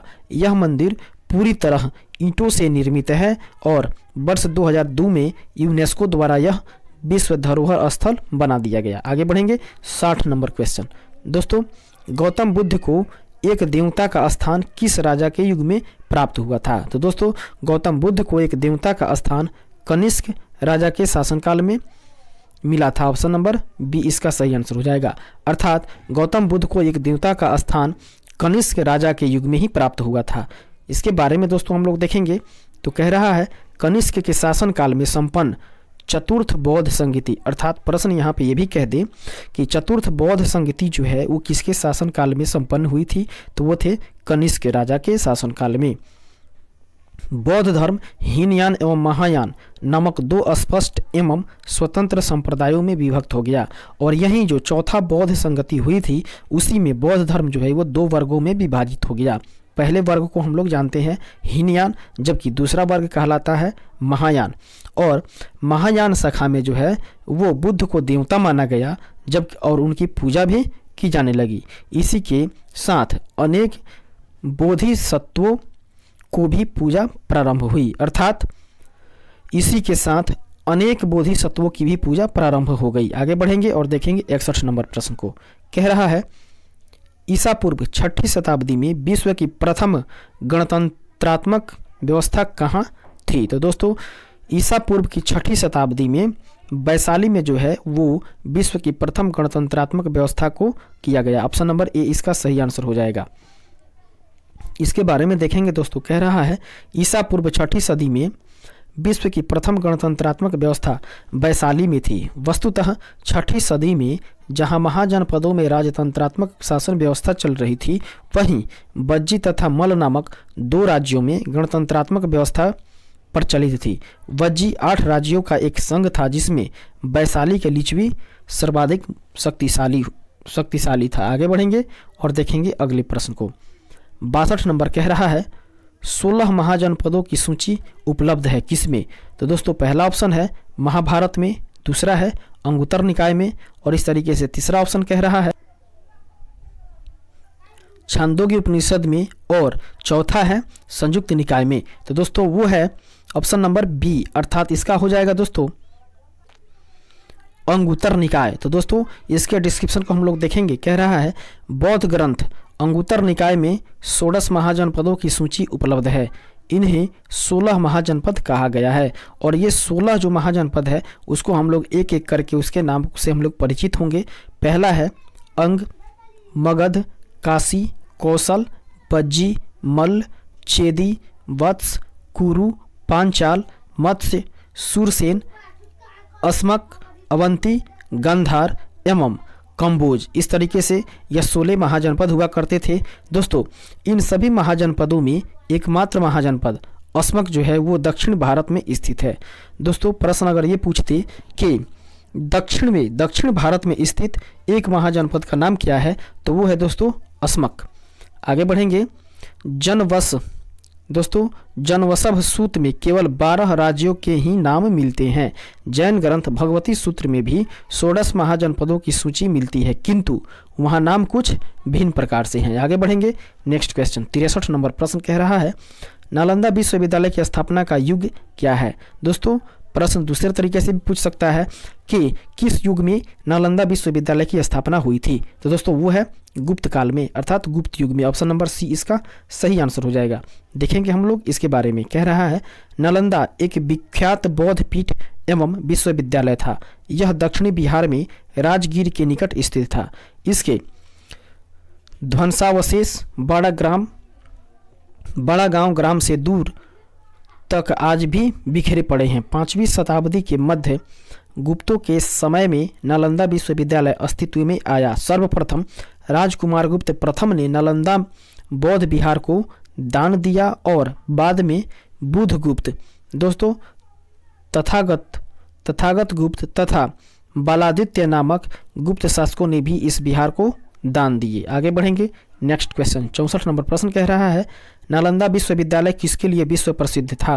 तो दोस्तों नालंदा विश्वविद्यालय जो है वो बौद्ध धर्म दर्शन के लिए विश्व प्रसिद्ध था। ऑप्शन नंबर सी इसका सही आंसर हो जाएगा।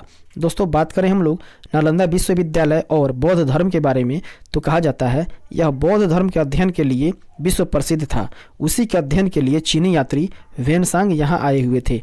दोस्तों प्रश्न ये भी पूछ दे कि चीनी यात्री वेनसांग जो हैं वो भारत क्यों आए थे, उनका उद्देश्य क्या था। तो दोस्तों उनका उद्देश्य था, इसका चर्चा हम लोग ऊपर भी कर चुके हैं, पहले भी कर चुके हैं, लेकिन यहाँ पर फिर एक बार हम लोग देखेंगे कि उनका उद्देश्य हुआ करता था बौद्ध धर्म को जानना, बौद्ध धर्म की अध्ययन करना। दोस्तों आगे बढ़ेंगे। नेक्स्ट क्वेश्चन 65 नंबर प्रश्न कह रहा है मध्यकालीन भारत में मनसबदारी व्यवस्था क्यों लागू की गई थी। तो दोस्तों मध्यकालीन भारत में मनसबदारी व्यवस्था जो है वो लागू की गई थी क्योंकि सैनिकों की सुगमता से भर्ती हो सके। ऑप्शन नंबर बी इसका सही आंसर हो जाएगा।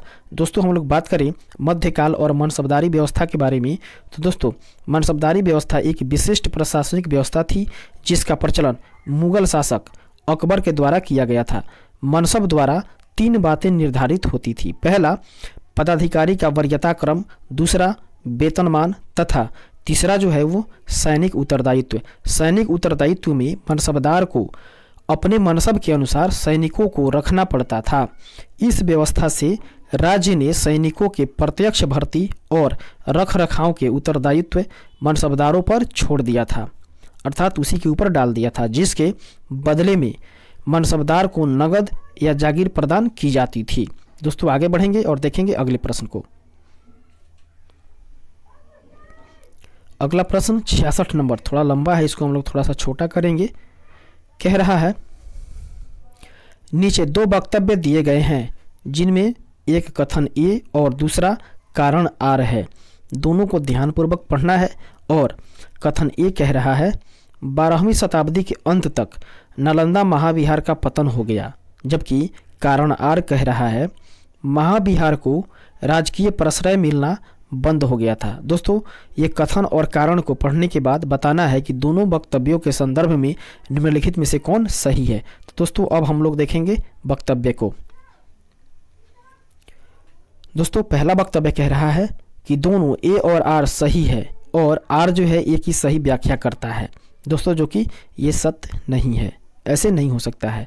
दूसरा जो है वो कह रहा है दोनों अर्थात ए और आर सही है, परंतु आर जो है वो ए की सही व्याख्या नहीं करता है। इस तरीके से इसका सही आंसर हो जाएगा ऑप्शन नंबर बी।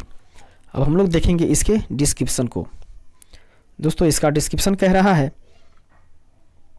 थोड़ा और इसको हम लोग छोट करें और देखें।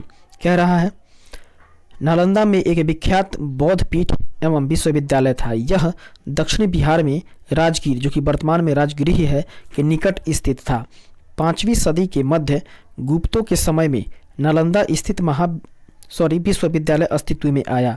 12वीं सदी के अंत तक मुस्लिम आक्रमण के फलस्वरूप महाबिहार का पतन हो गया। बंगाल के पाल शासकों द्वारा विक्रमशिला विश्वविद्यालय को संरक्षण देने के फलस्वरूप नालंदा का महत्व घटने लगा। आगे बढ़ेंगे और देखेंगे 67 नंबर प्रश्न को। कह रहा है प्रथम मगध साम्राज्य का उत्कर्ष किस शताब्दी में हुआ था? दोस्तों वो हुआ था ईसा पूर्व की 6ठी शताब्दी में। ऑप्शन नंबर बी इसका सही आंसर हो जाएगा। देखेंगे दोस्तों, प्रथम मगध साम्राज्य की महत्ता का वास्तविक संस्थापक राजा बिंबिसार, जो कि लगभग 544 से 492 ईस्वी पूर्व में था। आगे बढ़ेंगे, नेक्स्ट क्वेश्चन 68 नंबर। कह रहा है मगध की राजधानी निम्नलिखित में से कौन थी? तो दोस्तों मगध की राजधानी जो है वो पाटलिपुत्र या चंपा हुआ करती थी। ऑप्शन नंबर ए भी सही हो सकता है और डी भी सही, गिरिव्रज, पाटलिपुत्र और गिरिव्रज, इस तरीके से ऑप्शन नंबर ए और सी दोनों सही हो सकते हैं। इसके डिस्क्रिप्शन को हम लोग देखेंगे। कह रहा है दिए गए विकल्प में 2 विकल्प ए और सी दोनों सही है। मगध की आरंभिक राजधानी गिरिव्रज थी। बाद में उदयन ने पाटलिपुत्र को अपनी राजधानी को बना लिया, जो गुप्त काल तक मगध की राजधानी बनी रही। मगध साम्राज्य पर शासन करने वाले प्रथम राजवंश के विषय में बौद्ध ग्रंथ एवं पुराणों में लगभग अलग अलग विवरण मिलता है। पुराणों के अनुसार मगध पर शासन करने वाला पहला राजवंश जो है वह बृहद्रथ वंश था। इस वंश का पहला राजा जरासंध था, जिसने गिरिव्रज को अपनी राजधानी बनाया था। आगे बढ़ेंगे, देखेंगे अगले प्रश्न को। 69 नंबर कह रहा है प्राचीन महाजनपद मगध की प्रथम राजधानी कौन सी थी?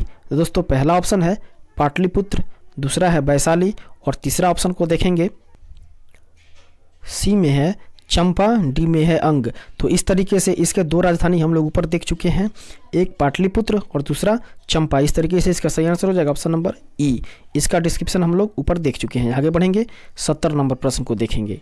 कह रहा है नंद वंश के पश्चात मगध पर किस राजवंश ने शासन किया? तो दोस्तों नंद वंश के पश्चात मगध पर जो है वो मौर्य वंश ने शासन किया। ऑप्शन नंबर ए इसका सही आंसर हो जाएगा। दोस्तों देखेंगे हम लोग मगध और मौर्य वंश के बारे में। तो दोस्तों कह रहा है नंद वंश की स्थापना शिशुनाग वंश का अंत करने की थी। अर्थात नंद वंश की स्थापना जो है वो शिशुनाग का अंत करके की गई थी। अर्थात जब शिशुनाग वंश का अंत हुआ तब नंद वंश की स्थापना की गई थी। नंद वंश में कुल 9 राजा हुए थे। वे थे उग्रसेन, जिसे पुराणों में महापद्म कहा गया था। दूसरा है पंडुक, और तीसरा है पंडुगति, चौथा भूतपाल, 5वां राष्ट्रपाल, 6ठा गोबी शाणक, 7वां 10 सिद्धक, 8वां कैवर्त तथा 9वां जो है धनानंद। अगला देखेंगे दोस्तों, नंद वंश में जनता के बलपूर्वक धन लूटने, अर्थात नंद वंश में जो है वो जनता को बहुत शोषण किया जाता था।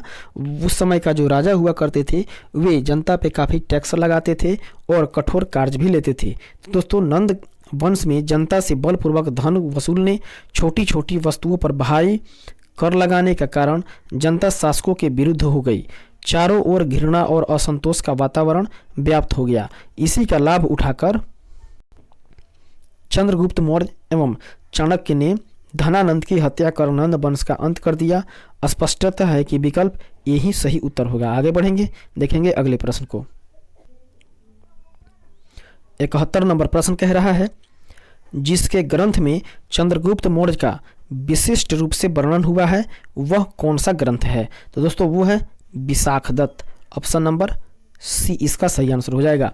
अर्थात विशाखदत्त के ग्रंथ में ही चंद्रगुप्त मौर्य का विशिष्ट रूप से वर्णन हुआ है। देखेंगे हम लोग विशाखदत्त के बारे में। दोस्तों विशाखदत्त के द्वारा मुद्रा राक्षस एक पुस्तक लिखी गई थी जिसमें चंद्रगुप्त मौर्य के विषय में विस्तृत सूचना प्राप्त होती है। इस ग्रंथ में चंद्रगुप्त को नंदराज का पुत्र माना गया है। मुद्रा राक्षस में चंद्रगुप्त को ब्रिसल तथा कुलीन भी कहा गया है। 18वीं शताब्दी ईस्वी में घुंडी राज ने मुद्रा राक्षस पर टीका लिखी। मुद्रा राक्षस के अतिरिक्त विशाख दत्त के नाम से 2 अन्य रचनाओं का भी उल्लेख प्राप्त होता है। वे हैं देवी चंद्रगुप्तम तथा दूसरा जो है अभिसारिक वंचितक या अभिसारिक बंधितक। आगे बढ़ेंगे और देखेंगे 72 नंबर को। 72 नंबर प्रश्न कह रहा है निम्नलिखित में से मगध का कौन सा राजा सिकंदर महान के समकालीन था। तो दोस्तों वो है धनानंद। दोस्तों धनानंद जो है वो सिकंदर के समकालीन हुआ करता था। इसके बारे में हम लोग देखेंगे। ऑप्शन नंबर बी इसका सही आंसर हो जाएगा। कह रहा है महापद्मनंद के उत्तराधिकारियों की संख्या पुराणों तथा बौद्ध ग्रंथों में 8 मिली है। इस वंश का अंतिम शासक धनानंद था जो सिकंदर का समकालीन हुआ करता था। दोस्तों समकालीन का मतलब होता है एक ही समय में 2 व्यक्ति, अर्थात जिस काल में धनानंद था, जिस समय में धनानंद था उसी समय में ही भारत में सिकंदर का भी आगमन हुआ था। तो इस तरीके से धनानंद के समकालीन सिकंदर को माना जाता है या सिकंदर के समकालीन धनानंद को माना जाता है। उसे यूनानी लेखकों ने अग्रमीज कहा। जेनोफोन उसे बहुत धनाढ़ व्यक्ति बताता है। भद्रशाला उसका सेनापति हुआ करता था। आगे बढ़ेंगे और देखेंगे अगले प्रश्न को। 73 नंबर प्रश्न कह रहा है पाटलिपुत्र में स्थित चंद्रगुप्त का पहला मुख्यतः बना था, अर्थात पाटलिपुत्र में स्थित चंद्रगुप्त का महल मुख्यतः किस चीज से बना था। तो दोस्तों वो बना था लकड़ी का। ऑप्शन नंबर सी इसका सही आंसर हो जाएगा। दोस्तों हम लोग देखेंगे इसके बारे में। कह रहा है बिहार में पटना के समीप बुलंदी बाग एवं कुम्हरार में की गई खुदाई से मौर्य काल की लकड़ी की विशाल भवनों के अवशेष प्रकाश में आए हैं। इन्हें प्रकाश में लाने का श्रेय स्पूनर महोदय को है। बुलंदी बाग से नगर के परकोट के अवशेष तथा कुम्हरार से राजप्रसाद के अवशेष प्राप्त हुए हैं। आगे देखेंगे 74 नंबर प्रश्न को। कह रहा है अष्टप्रधान का गठन किसने किया था। तो दोस्तों अष्टप्रधान का गठन जो है वो शिवाजी के द्वारा किया गया था। ऑप्शन नंबर डी इसका सही आंसर हो जाएगा। दोस्तों अष्टप्रधान और शिवाजी के बारे में हम लोग देखेंगे। कह रहा है शिवाजी ने राज्य के प्रशासन के लिए केंद्रीय स्तर पर अष्टप्रधान की व्यवस्था की थी, जिसके अंतर्गत 8 मंत्रियों को नियुक्त किया गया था। इसमें पेशवा, अमात्य, मंत्री, सचिव, सुमंत, सेनापति, पंडित राव एवं न्यायाधीश शामिल होते थे। ये शिवाजी के राज्य प्रशासन में आधुनिक काल के सचिवों की भांति कार्य करते थे। इनका कार्य राजा को परामर्श देना मात्र था। इसे किसी भी अर्थ में मंत्रिमंडल नहीं कहा जा सकता। प्रत्येक मंत्री राजा के प्रति उत्तरदायी हुआ करता था। आगे बढ़ेंगे, देखेंगे 75 नंबर प्रश्न को। 75 नंबर प्रश्न कह रहा है निम्नलिखित में से किस मौर्य राजा ने दक्कन की विजय प्राप्त की थी। तो दोस्तों वो था चंद्रगुप्त। ऑप्शन नंबर बी इसका सही आंसर हो जाएगा। दोस्तों चंद्रगुप्त के बारे में मौर्य साम्राज्य के संस्थापक चंद्रगुप्त मौर्य ने दक्षिण भारत की विजय प्राप्त की थी। इसके संदर्भ में अशोक के अभिलेखों, जैन एवं तमिल साक्ष्यों से जानकारी प्राप्त होती है। दक्षिण भाग के अनेक स्थलों में अशोक के अभिलेख प्राप्त हुए हैं, किंतु अशोक ने एकमात्र कलिंग विजय ही की थी। अतः ऐसी स्थिति में दक्षिण में विजय का श्रेय हमें चंद्रगुप्त मौर्य को ही देना पड़ेगा, क्योंकि बिंदुसार की विजय अत्यंत संदिग्ध है एवं इतिहास में उसे एक विजेता के रूप में स्मरण नहीं किया जाता। जैन एवं तमिल साक्ष्य भी चंद्रगुप्त मौर्य की दक्षिण विजय की पुष्टि करते हैं। आगे बढ़ेंगे, देखेंगे 76 नंबर प्रश्न को। दोस्तों 76 नंबर प्रश्न कह रहा है अभिलेख जिससे यह प्रमाणित होता है कि चंद्रगुप्त का प्रभाव पश्चिम भारत पर था वो कौन है। दोस्तों इसमें पहला ऑप्शन है कलिंग शिलालेख, दूसरा है अशोक का गिरनार अभिलेख, तीसरा है रुद्रदामन का जूनागढ़ अभिलेख और चौथा ऑप्शन दोस्तों हम लोग लाएंगे स्किप करके क्योंकि वो ऊपर है। चौथा है अशोक का सोपरा अभिलेख। तो दोस्तों इस तरीके से इसका सही आंसर हो जाएगा ऑप्शन नंबर सी, अर्थात रुद्रदामन का जूनागढ़ अभिलेख।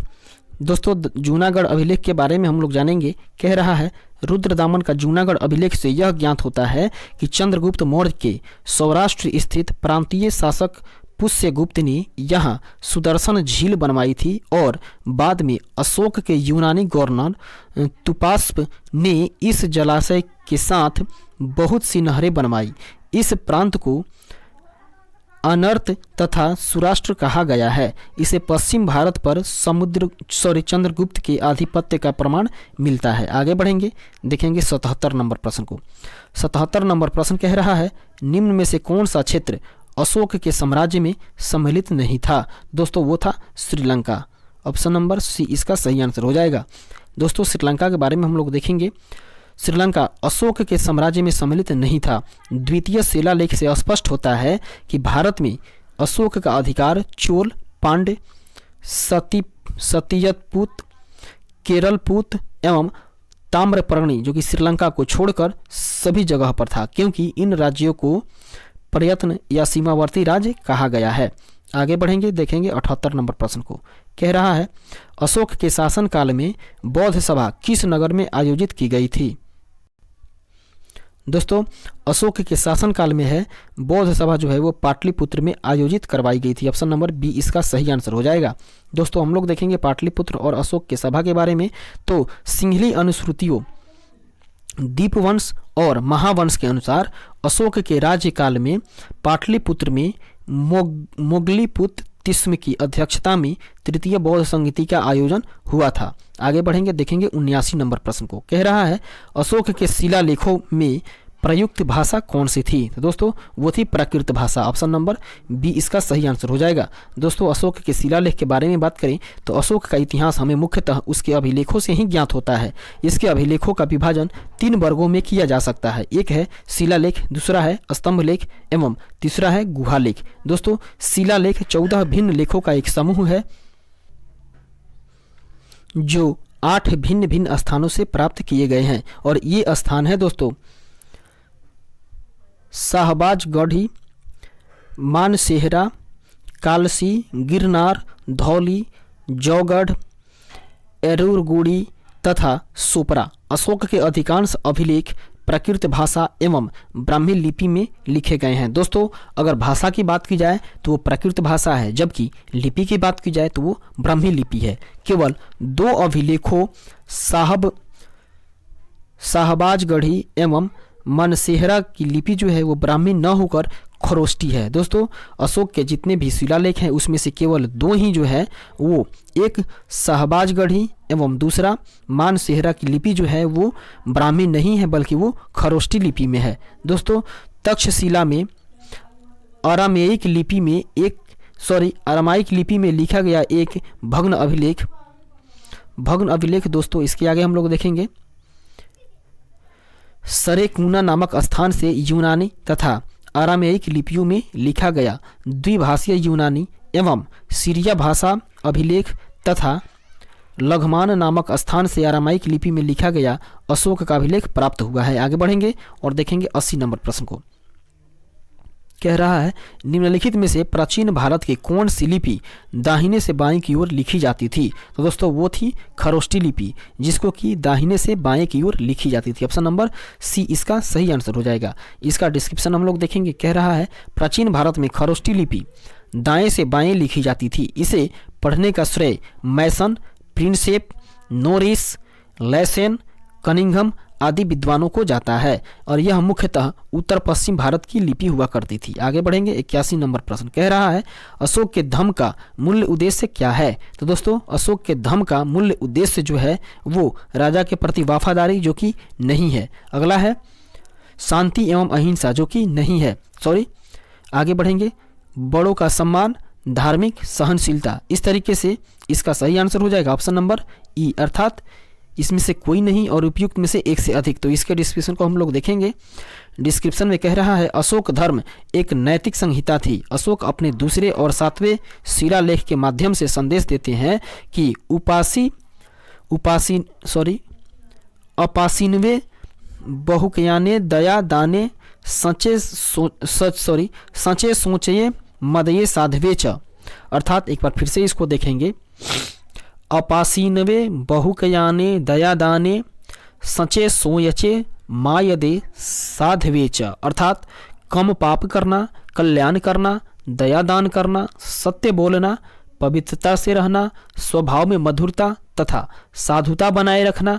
इस प्रकार अशोक धम्म के मूल्य संदेश में शांति और अहिंसा, बड़ों का सम्मान तथा धार्मिक सहनशीलता निहित है। इस तरीके से इस क्वेश्चन का आंसर हो जाएगा ऑप्शन नंबर ई, अर्थात एक से अधिक। जो ऑप्शन दिया हुआ है उसमें से एक से अधिक सत्य है। आगे बढ़ेंगे, देखेंगे 82 नंबर प्रश्न को।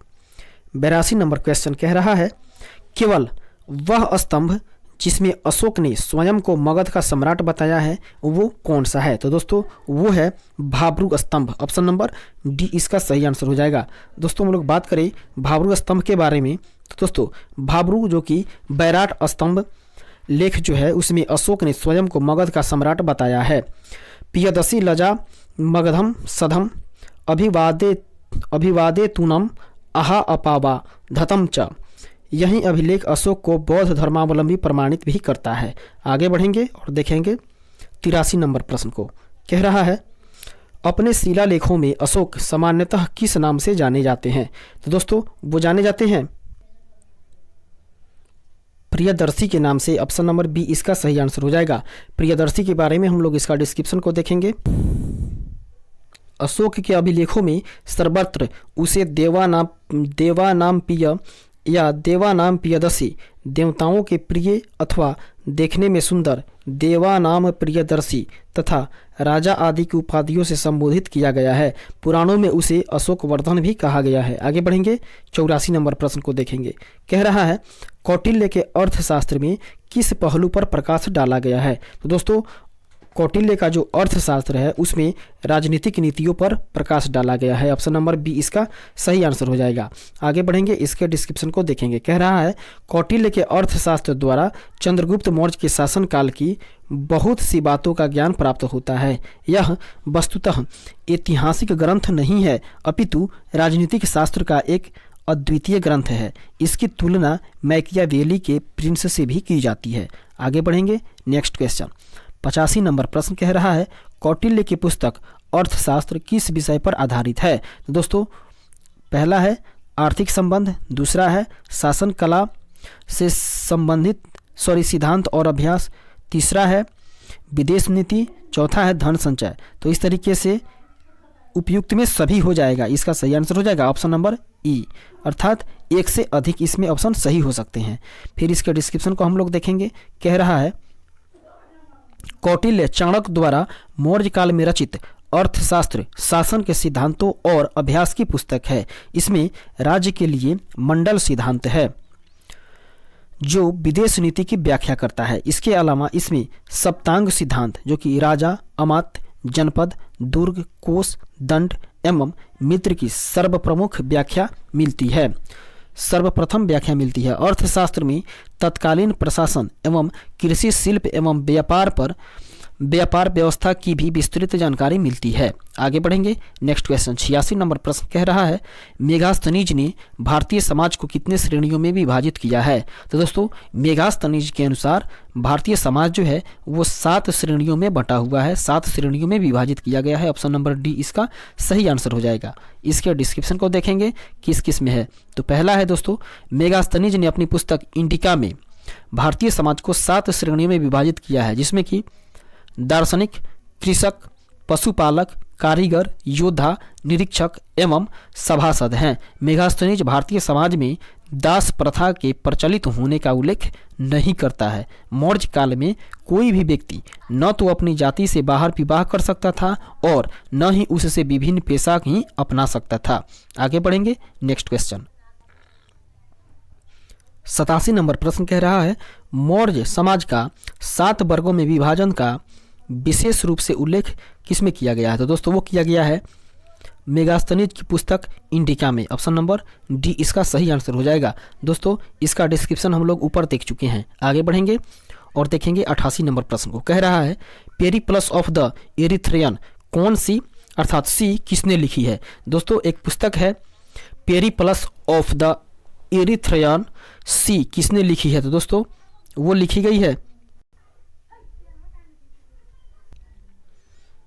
इसका सही आंसर हो जाएगा ऑप्शन नंबर ई, अर्थात इनमें से कोई नहीं। पेरिप्लस ऑफ द इरिथ्रियन सी जो है वो इनमें से किसी के द्वारा नहीं लिखी हुई है। हम लोग देखेंगे इसके डिस्क्रिप्शन को। दोस्तों, पेरिप्लस ऑफ द इरिथ्रियन सी एक ग्रीको रोमन पेरिप्लस अर्थात मैन्युस्क्रिप्ट डॉक्यूमेंट है। यह रोमन मिस्र के बंदरगाहों से नेविगेशन और व्यापार के अवसरों का वर्णन करता है। इसे लगभग 60 ईस्वी में अलेक्जेंड्रिया के एक अनाम नाविक ने लिखा। इसने भारत से आयात तथा निर्यात की जाने वाली वस्तुओं का भी उल्लेख किया है। आगे बढ़ेंगे, 89 नंबर प्रश्न को देखेंगे। कह रहा है, वह स्रोत जिसमें पाटलिपुत्र के प्रशासन का वर्णन उपलब्ध है वह क्या है? तो दोस्तों वो है इंडिका। ऑप्शन नंबर सी इसका सही आंसर हो जाएगा। इसके डिस्क्रिप्शन को देखेंगे। पाटलिपुत्र नगर का प्रशासन मेगास्थनीज की इंडिका से प्राप्त होता है। मेगास्थनीज ने पाटलिपुत्र की नगर परिषद की 5-5 सदस्यों वाली 6 समितियों का उल्लेख किया है। वह जो है वो नगर के पदाधिकारियों को एस्टिनोमोई कहता है। 90 नंबर प्रश्न को देखेंगे। कह रहा है, पाटलिपुत्र को किस शासक ने सर्वप्रथम अपनी राजधानी बनाई? तो दोस्तों वो है Chandragupta Maurya. Option number A इसका सही आंसर हो जाएगा। दोस्तों, चंद्रगुप्त मौर्य ने ही पाटलिपुत्र को अपनी राजधानी बनाई थी। कह रहा है, वस्तुतः पाटलिपुत्र की स्थापना गंगा एवं सोन नदी के संगम पर हर्यक वंशी शासक उदयन ने की थी एवं अपनी राजधानी राजगृह से स्थानांतरित करके पाटलिपुत्र की थी, किंतु विकल्प में उदयन नहीं होने की वजह से ही चंद्रगुप्त मौर्य जो है वो सही उत्तर हो जाएगा। आगे बढ़ेंगे और देखेंगे 91 नंबर प्रश्न को। कह रहा है,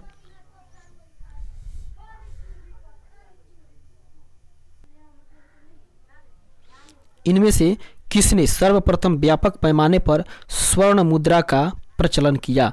तो दोस्तों, स्वर्ण मुद्रा का प्रचलन करने वाले पुष्यमित्र शुंग जो कि नहीं है, मेनांडर जो कि नहीं है। अगले ऑप्शन को देखेंगे, वीमा कदफिसेस, ये सही आंसर हो जाएगा। ऑप्शन नंबर सी इसका सही आंसर हो जाएगा। और अगला ऑप्शन है गौतमीपुत्र सतकर्णी, तो इसका सही आंसर हो जाएगा ऑप्शन नंबर सी। इसके डिस्क्रिप्शन को हम लोग देखेंगे।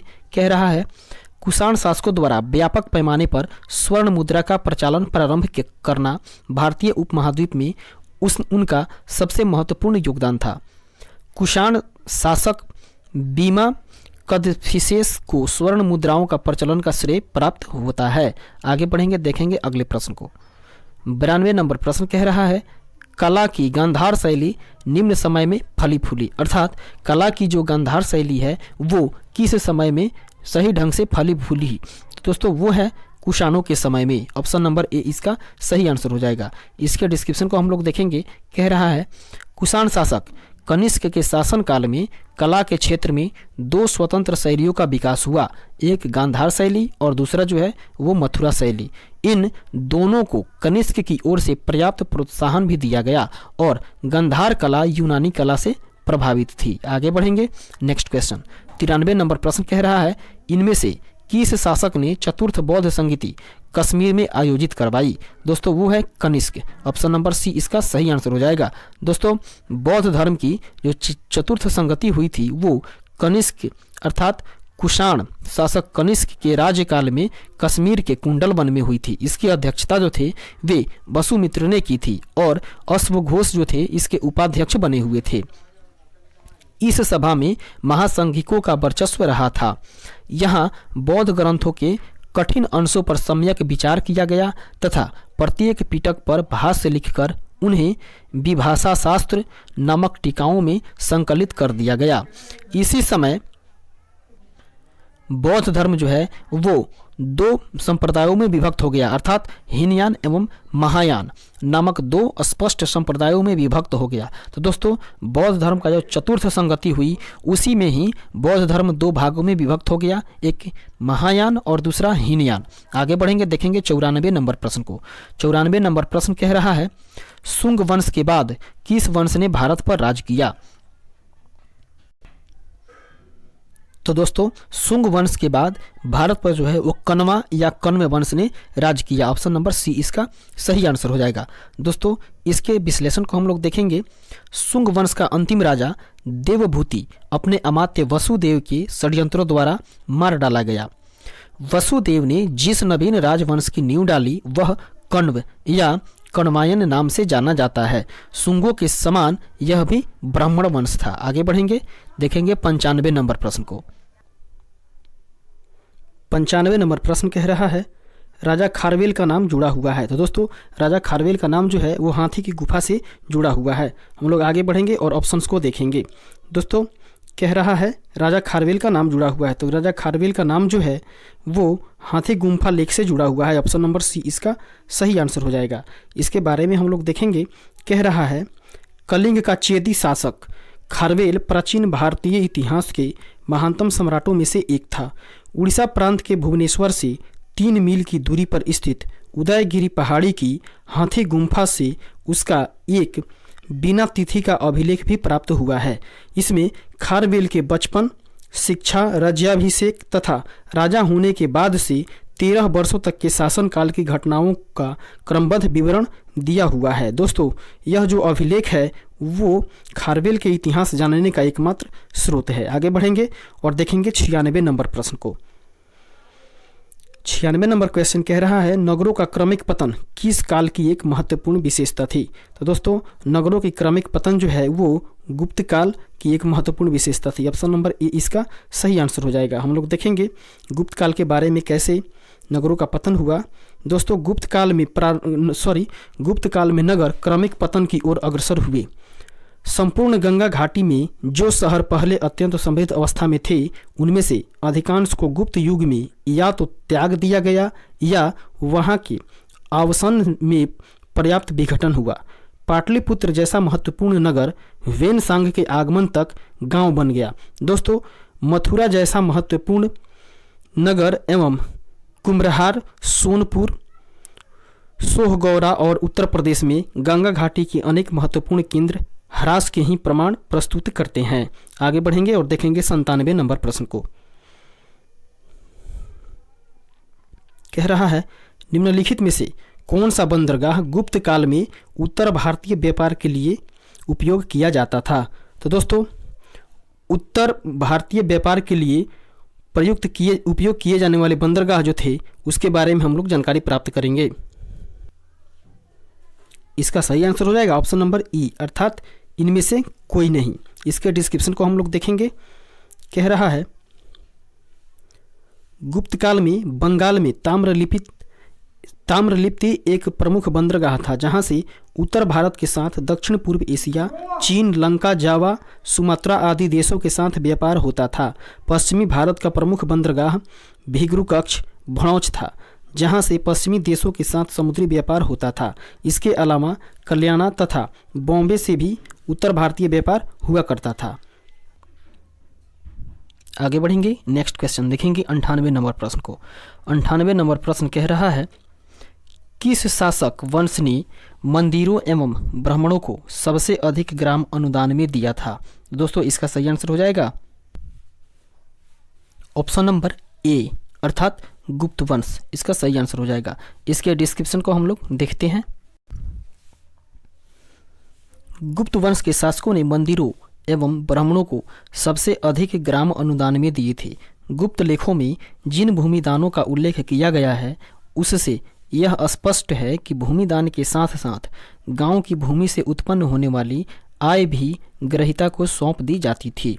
आगे बढ़ेंगे, नेक्स्ट क्वेश्चन देखेंगे 99 नंबर प्रश्न को।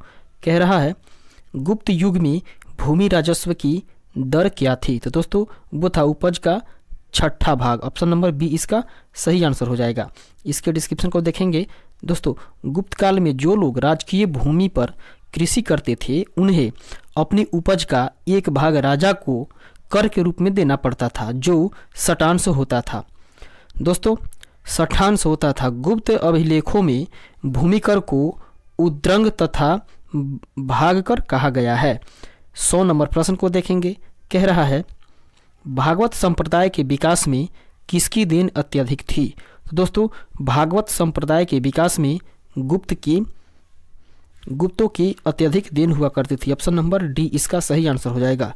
दोस्तों भागवत अथवा वैष्णव धर्म का चरमोत्कर्ष गुप्त राजाओं के शासनकाल में ही हुआ। गुप्त नरेश वैष्णव मतानुयायी थे तथा उन्होंने इसे अपने राजधर्म बनाया था। अधिकांश शासक परम भागवत की उपाधि धारण करते थे। विष्णु का वाहन गरुड़ गुप्तों का राजकीय अर्थात राज्य चिन्ह हुआ करता था। आगे बढ़ेंगे, देखेंगे 101 नंबर प्रश्न को।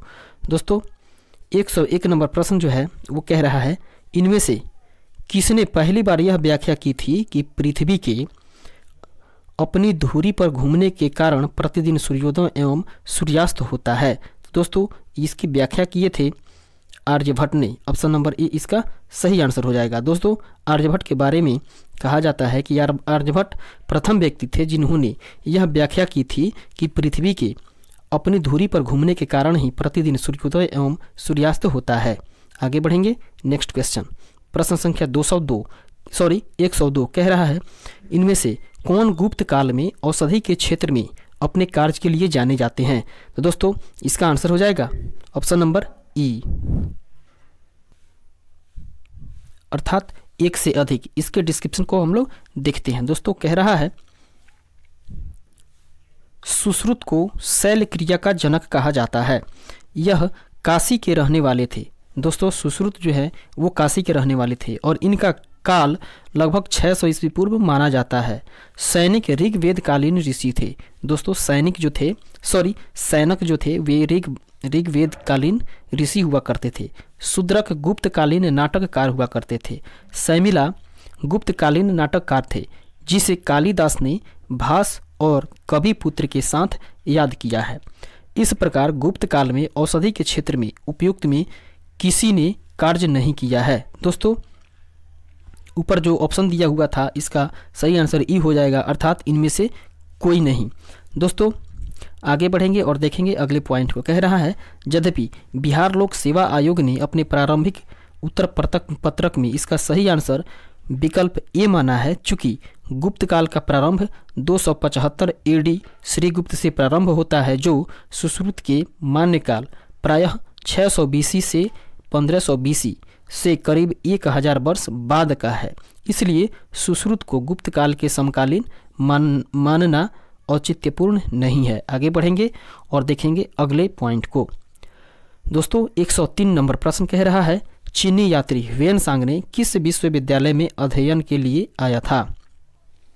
या चीनी यात्री ह्वेनसांग जो है वो किस विश्वविद्यालय में अध्ययन किया था। तो दोस्तों वो किया था नालंदा विश्वविद्यालय में अध्ययन। ऑप्शन नंबर डी इसका सही आंसर हो जाएगा। दोस्तों चीनी यात्री के बारे में बात की जाए ह्वेनसांग की, तो चीनी यात्री ह्वेनसांग हर्षवर्धन के शासनकाल में भारत आया हुआ था और 637 ईस्वी में ह्वेनसांग नालंदा विश्वविद्यालय में गया। इस समय यहाँ के कुलपति आचार्य शिलभद्र हुआ करते थे। लगभग 1.5 वर्ष तक नालंदा में निवास कर उसने योग शास्त्र का अध्ययन किया। दोस्तों 1.5 साल तक उन्होंने नालंदा विश्वविद्यालय में योग शास्त्र का अध्ययन किया, अर्थात ह्वेनसांग ने। इसके बाद वह बंगाल, उड़ीसा, धान्यकटक होता हुआ कांची पहुंचा। अपनी यात्रा के दूसरे दौर में ह्वेनसांग पुनः नालंदा आया और व्याख्यान दिया। आगे बढ़ेंगे, नेक्स्ट क्वेश्चन को देखेंगे। 104 नंबर प्रश्न कह रहा है, ह्वेनसांग की भारत यात्रा के समय सूती कपड़ों के उत्पादन के लिए सबसे प्रसिद्ध नगर कौन सा था। तो दोस्तों वो मथुरा हुआ करता था सूती कपड़ा के उत्पादन के लिए सबसे प्रसिद्ध नगर। ऑप्शन नंबर बी इसका सही आंसर हो जाएगा। इसके डिस्क्रिप्शन को देखेंगे। दोस्तों कह रहा है, चीनी यात्री ह्वेनसांग हर्षवर्धन के शासनकाल में भारत आया था। मथुरा एक औद्योगिक नगरी थी। अर्थशास्त्र से ज्ञात होता है कि इसके सूती वस्त्र उत्कृष्टता के लिए प्रसिद्ध थे। ह्वेनसांग ने मथुरा की आर्थिक समृद्धि और व्यापारिक प्रगति की पुष्टि भी की है। वह लिखता है कि मथुरा के बाजारों में बिकने वाली वस्तुएं काफ़ी सजाकर रखी जाती थी।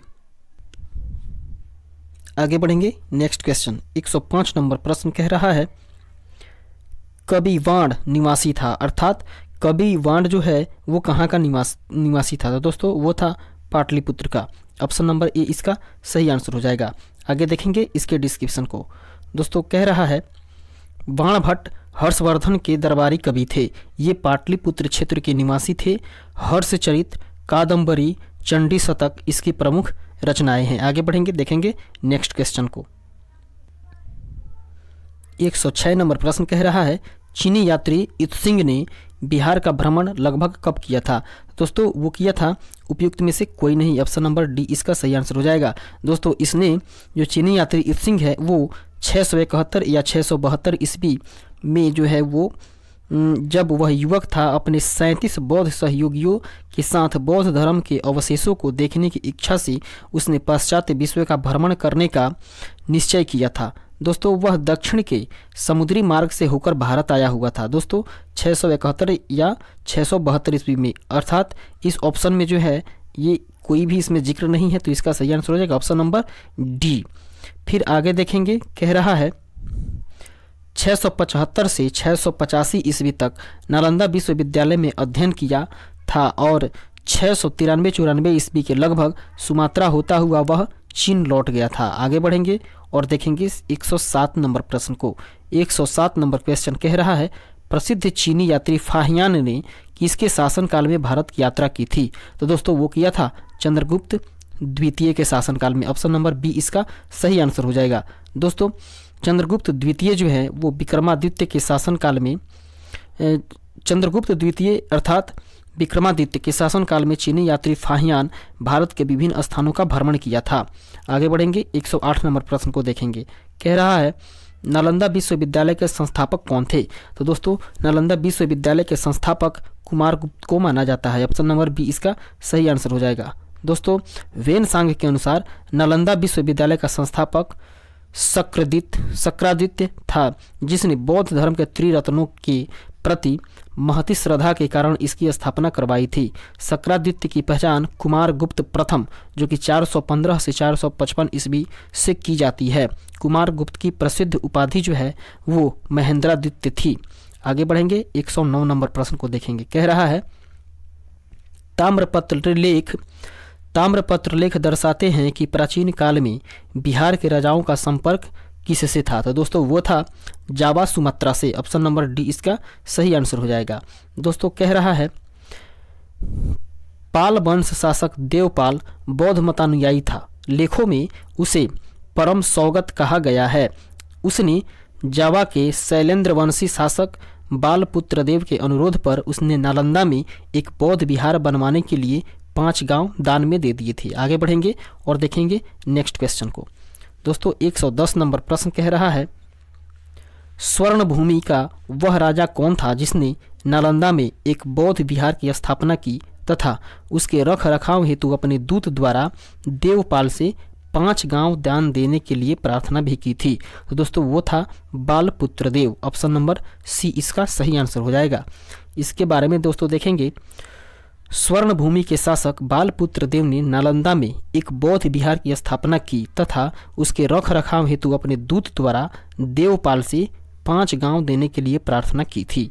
आगे बढ़ेंगे नेक्स्ट क्वेश्चन 111 नंबर प्रश्न कह रहा है नालंदा विश्वविद्यालय के विनाश के कारण क्या थे? तो दोस्तों वो था मुसलमान, अर्थात मुसलमान के कारण ही नालंदा विश्वविद्यालय विनाश हो गया था। ऑप्शन नंबर ए इसका सही आंसर हो जाएगा।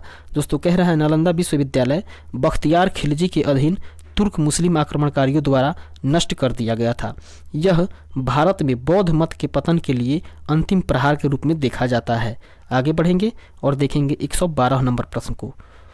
खजुराहो मंदिर स्थापत्य के निर्माण में सहयोगी कौन थे? तो दोस्तों वो था चंदेल शासक, ऑप्शन नंबर ए इसका सही आंसर हो जाएगा। दोस्तों कह रहा है खजुराहो के मंदिर चंदेल राजाओं के समय 950 से 1050 ईस्वी के बीच बनाए गए। यहाँ के मंदिरों में कंदरिया महादेव का मंदिर सर्वोत्तम है। खजुराहो जो है वो मध्य प्रदेश के छतरपुर जिले में स्थित है। अगला है 113 नंबर प्रश्न। 113 नंबर प्रश्न कह रहा है विक्रमशिला शिक्षा केंद्र के संस्थापक कौन था?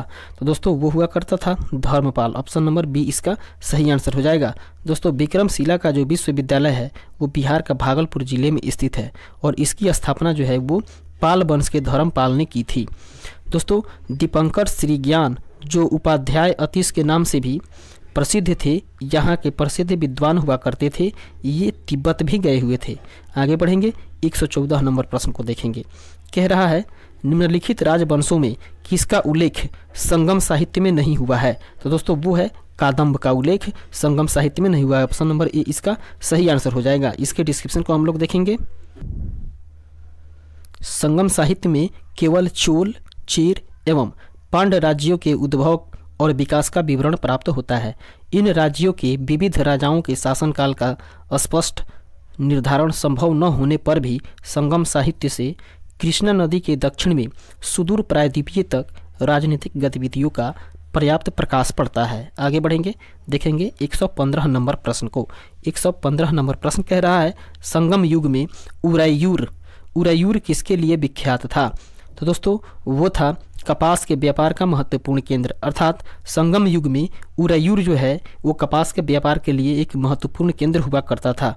दोस्तों तमिलनाडु के तिरुचिरापल्ली में अवस्थित कावेरी नदी के तट पर उरायूर संगमकालीन चोलों की राजधानी हुआ करती थी। यह कारी एवं वाराणम नामों से भी प्रसिद्ध था। संगम युग में उरायूर कपास तथा सूती वस्त्रों का एक बहुत बड़ा केंद्र हुआ करता था। 116 नंबर प्रश्न कह रहा है मुद्रा राक्षस का लेखक निम्न में से कौन है? तो दोस्तों मुद्रा राक्षस का जो लेखक है वह है Vishakhadatta. Option number B इसका सही आंसर हो जाएगा। दोस्तों बात की जाए मुद्रा राक्षस की तो ये जो है विशाख दत्त की एक रचना है जो कि इस ग्रंथ से मौर्य का इतिहास, मुख्यतः चंद्रगुप्त मौर्य के जीवन पर प्रकाश पड़ता है, जिसमें चंद्रगुप्त मौर्य को वृषल तथा कुलहीन कहा गया है।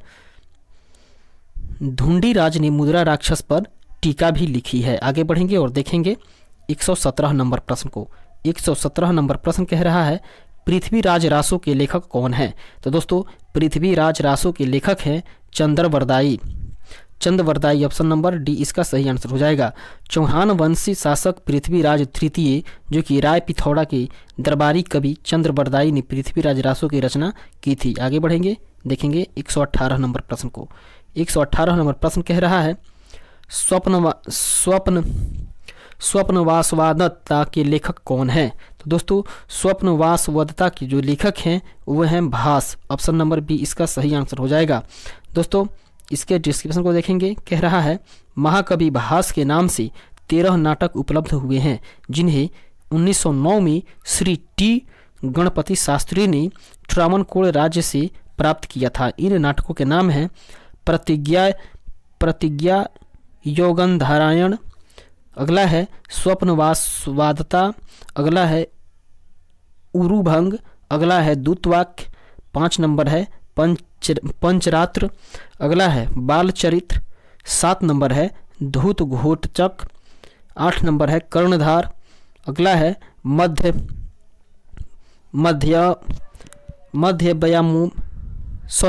अगला है 9 नंबर है मध्यम व्यायाम, अगला है प्रतिमा नाटक, 11 नंबर है अभिषेक नाटक और 12 नंबर है अभिमारक एवं 13 नंबर है चारुदत्त। आगे बढ़ेंगे और देखेंगे अगले प्रश्न को। अगला प्रश्न 119 नंबर जो है कह रहा है कुमार संभवम महाकाव्य किस कवि के द्वारा लिखा गया है? तो दोस्तों वो है कालिदास, अर्थात कुमार संभवम जो है वो कालिदास की लिखी हुई रचना है, कृति है। दोस्तों कहा गया है कुमार संभवम महाकाव्य की रचना महाकवि कालिदास ने की थी, जिसमें 17 सर्ग हैं जिनमें प्रकृति चित्रण तथा कार्तिकेय जी के जन्म कथा वर्णित है। आगे बढ़ेंगे, देखेंगे 120 नंबर प्रश्न को। 120 नंबर प्रश्न कह रहा है किरातार्जुनीय पुस्तक किसके द्वारा लिखी गई है? दोस्तों वो लिखी गई है भारवी के द्वारा। ऑप्शन नंबर डी इसका सही आंसर हो जाएगा, अर्थात भारवी के द्वारा ही किरातार्जुनीय पुस्तक लिखी गई है। दोस्तों किरातार्जुनीय पुस्तक जो है उसके लेखक भारवी हैं। इस पुस्तक की कथा वस्तु महाभारत से ली गई है। इसमें अर्जुन तथा किरात वेशधारी शिव के बीच युद्ध का वर्णन हुआ है। अगला प्रश्न देखेंगे 121 नंबर कह रहा है उस स्रोत का नाम बतलाएं जो प्राचीन भारत के व्यापारिक मार्गों पर मौन है। तो दोस्तों वो मार्ग है मिलिंद पन्हो। ऑप्शन नंबर बी इसका सही आंसर हो जाएगा। दोस्तों पाली भाषा में बौद्ध भिक्षुक नागसेन द्वारा लिखित मिलिंद पन्हो में नागसेन एवं हिंद यवन शासक मेनांडर के बीच वार्तालाप का वर्णन किया गया है। इसमें व्यापारिक मार्गों का वर्णन नहीं मिलता है। आगे बढ़ेंगे और देखेंगे 122 नंबर प्रश्न को। दोस्तों, हर्षचरित पुस्तक किसने लिखी है? तो दोस्तों, हर्षचरित पुस्तक जो है वो बाणभट्ट के द्वारा लिखी गई है। ऑप्शन नंबर बी इसका सही आंसर हो जाएगा। हर्षचरित ग्रंथ की रचना सुप्रसिद्ध लेखक बाणभट्ट ने की थी। यह वर्धन वंश के इतिहास का एक प्रमुख स्रोत हुआ करता था।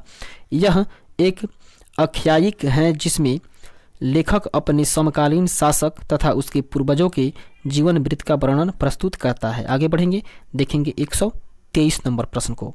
123 नंबर क्वेश्चन कह रहा है, चोल वंश का संस्थापक कौन था? तो दोस्तों, चोल वंश का संस्थापक था विजयालय। ऑप्शन नंबर ए इसका सही आंसर हो जाएगा। अब हम लोग देखेंगे चोल वंश और विजयालय के बारे में कुछ डिस्क्रिप्शन को। चोल वंश की स्थापना विजयालय ने किया था, जो प्रारंभ में पल्लवों का एक सामंती सरदार हुआ करता था। उसने 850 ईस्वी में तंजौर को अपने अधिकार में कर लिया और तंजौर के शैव मंदिर या राजराजेश्वर या बृहदीश्वर मंदिर का निर्माण राजराजा प्रथम के काल में ही हुआ था। आगे बढ़ेंगे, देखेंगे 124 अर्थात 124 124 नंबर प्रश्न को। दोस्तों, 124 नंबर प्रश्न कह रहा है, चोल काल किसके लिए प्रसिद्ध था? तो दोस्तों, चोल काल जो है वो ग्राम पंचायत के लिए प्रसिद्ध हुआ करता था, अर्थात village assembly. Option number A इसका सही आंसर हो जाएगा। दोस्तों, बात की जाए चोल काल और ग्राम पंचायत के बारे में, तो चोल शासन की सबसे उल्लेखनीय विशेषता यह थी कि वह स्वायत्तशाही ग्रामीण संस्थाओं के संचालन में परिलक्षित होती है। ग्राम पंचायत चोल काल में प्रसिद्ध था। उत्तर मेरूर से प्राप्त अभिलेख से ग्राम सभा के कार्यों आदि का विस्तृत वर्णन प्राप्त होता है। आगे बढ़ेंगे और देखेंगे 125 नंबर प्रश्न को। 125 नंबर क्वेश्चन कह रहा है, कौन सा मध्यकालीन भारतीय साम्राज्य व्यापक स्तर पर स्थानीय स्वशासन के लिए प्रसिद्ध था? तो दोस्तों, वो था चोल। ऑप्शन नंबर बी इसका सही आंसर हो जाएगा। दोस्तों, कह रहा है, इसका व्याख्या हम लोग ऊपर देख चुके हैं। आगे बढ़ेंगे और देखेंगे 126 नंबर प्रश्न को। 126 नंबर प्रश्न और प्राचीन भारतीय इतिहास का आखिरी प्रश्न। दोस्तों, 126 नंबर प्रश्न कह रहा है, दक्षिण भारत के मंदिरों के आकर्षक द्वार क्या कहलाते हैं? तो दोस्तों, दक्षिण भारत के मंदिर जो हैं उसके आकर्षक द्वार कहलाते हैं गोपुरम। ऑप्शन नंबर बी इसका सही आंसर हो जाएगा। देखेंगे दोस्तों, अगर दक्षिण भारत के मंदिरों के बारे में, तो दक्षिण के मंदिरों का आकर्षक द्वार को गोपुरम कहते हैं। पांड्यों चोलों के राज्यकाल में द्रविड़ शैली पनपती रही। पांड्य काल में मंदिर छोटे होते थे, किंतु उनके प्रांगण के चारों ओर अनेक प्राचीर बनाए जाते थे। इसके प्रवेश द्वार, जिन्हें गोपुरम कहा जाता था, वो भव्य, विशाल और प्रचुर मात्रा में शिल्पकारियों से अलंकृत होते थे। दोस्तों, चोलकालीन जो वास्तुकला है उसकी विशेषता जो है वो मंदिर नहीं अपितु गोपुरम है। तो इसके साथ ही दोस्तों हम लोग घटना चक्र के इस पुस्तक का, जो कि प्रीवियस ईयर क्वेश्चन पेपर है, उसका इतिहास सेक्शन का हम लोग प्राचीन भारत का इतिहास है उसको पूर्ण रूप से हम लोग कवर कर चुके हैं, उसको हम लोग पढ़ चुके हैं। और अब अगले वीडियो में हम लोग देखेंगे मध्यकालीन भारतीय इतिहास को। तब तक के लिए धन्यवाद।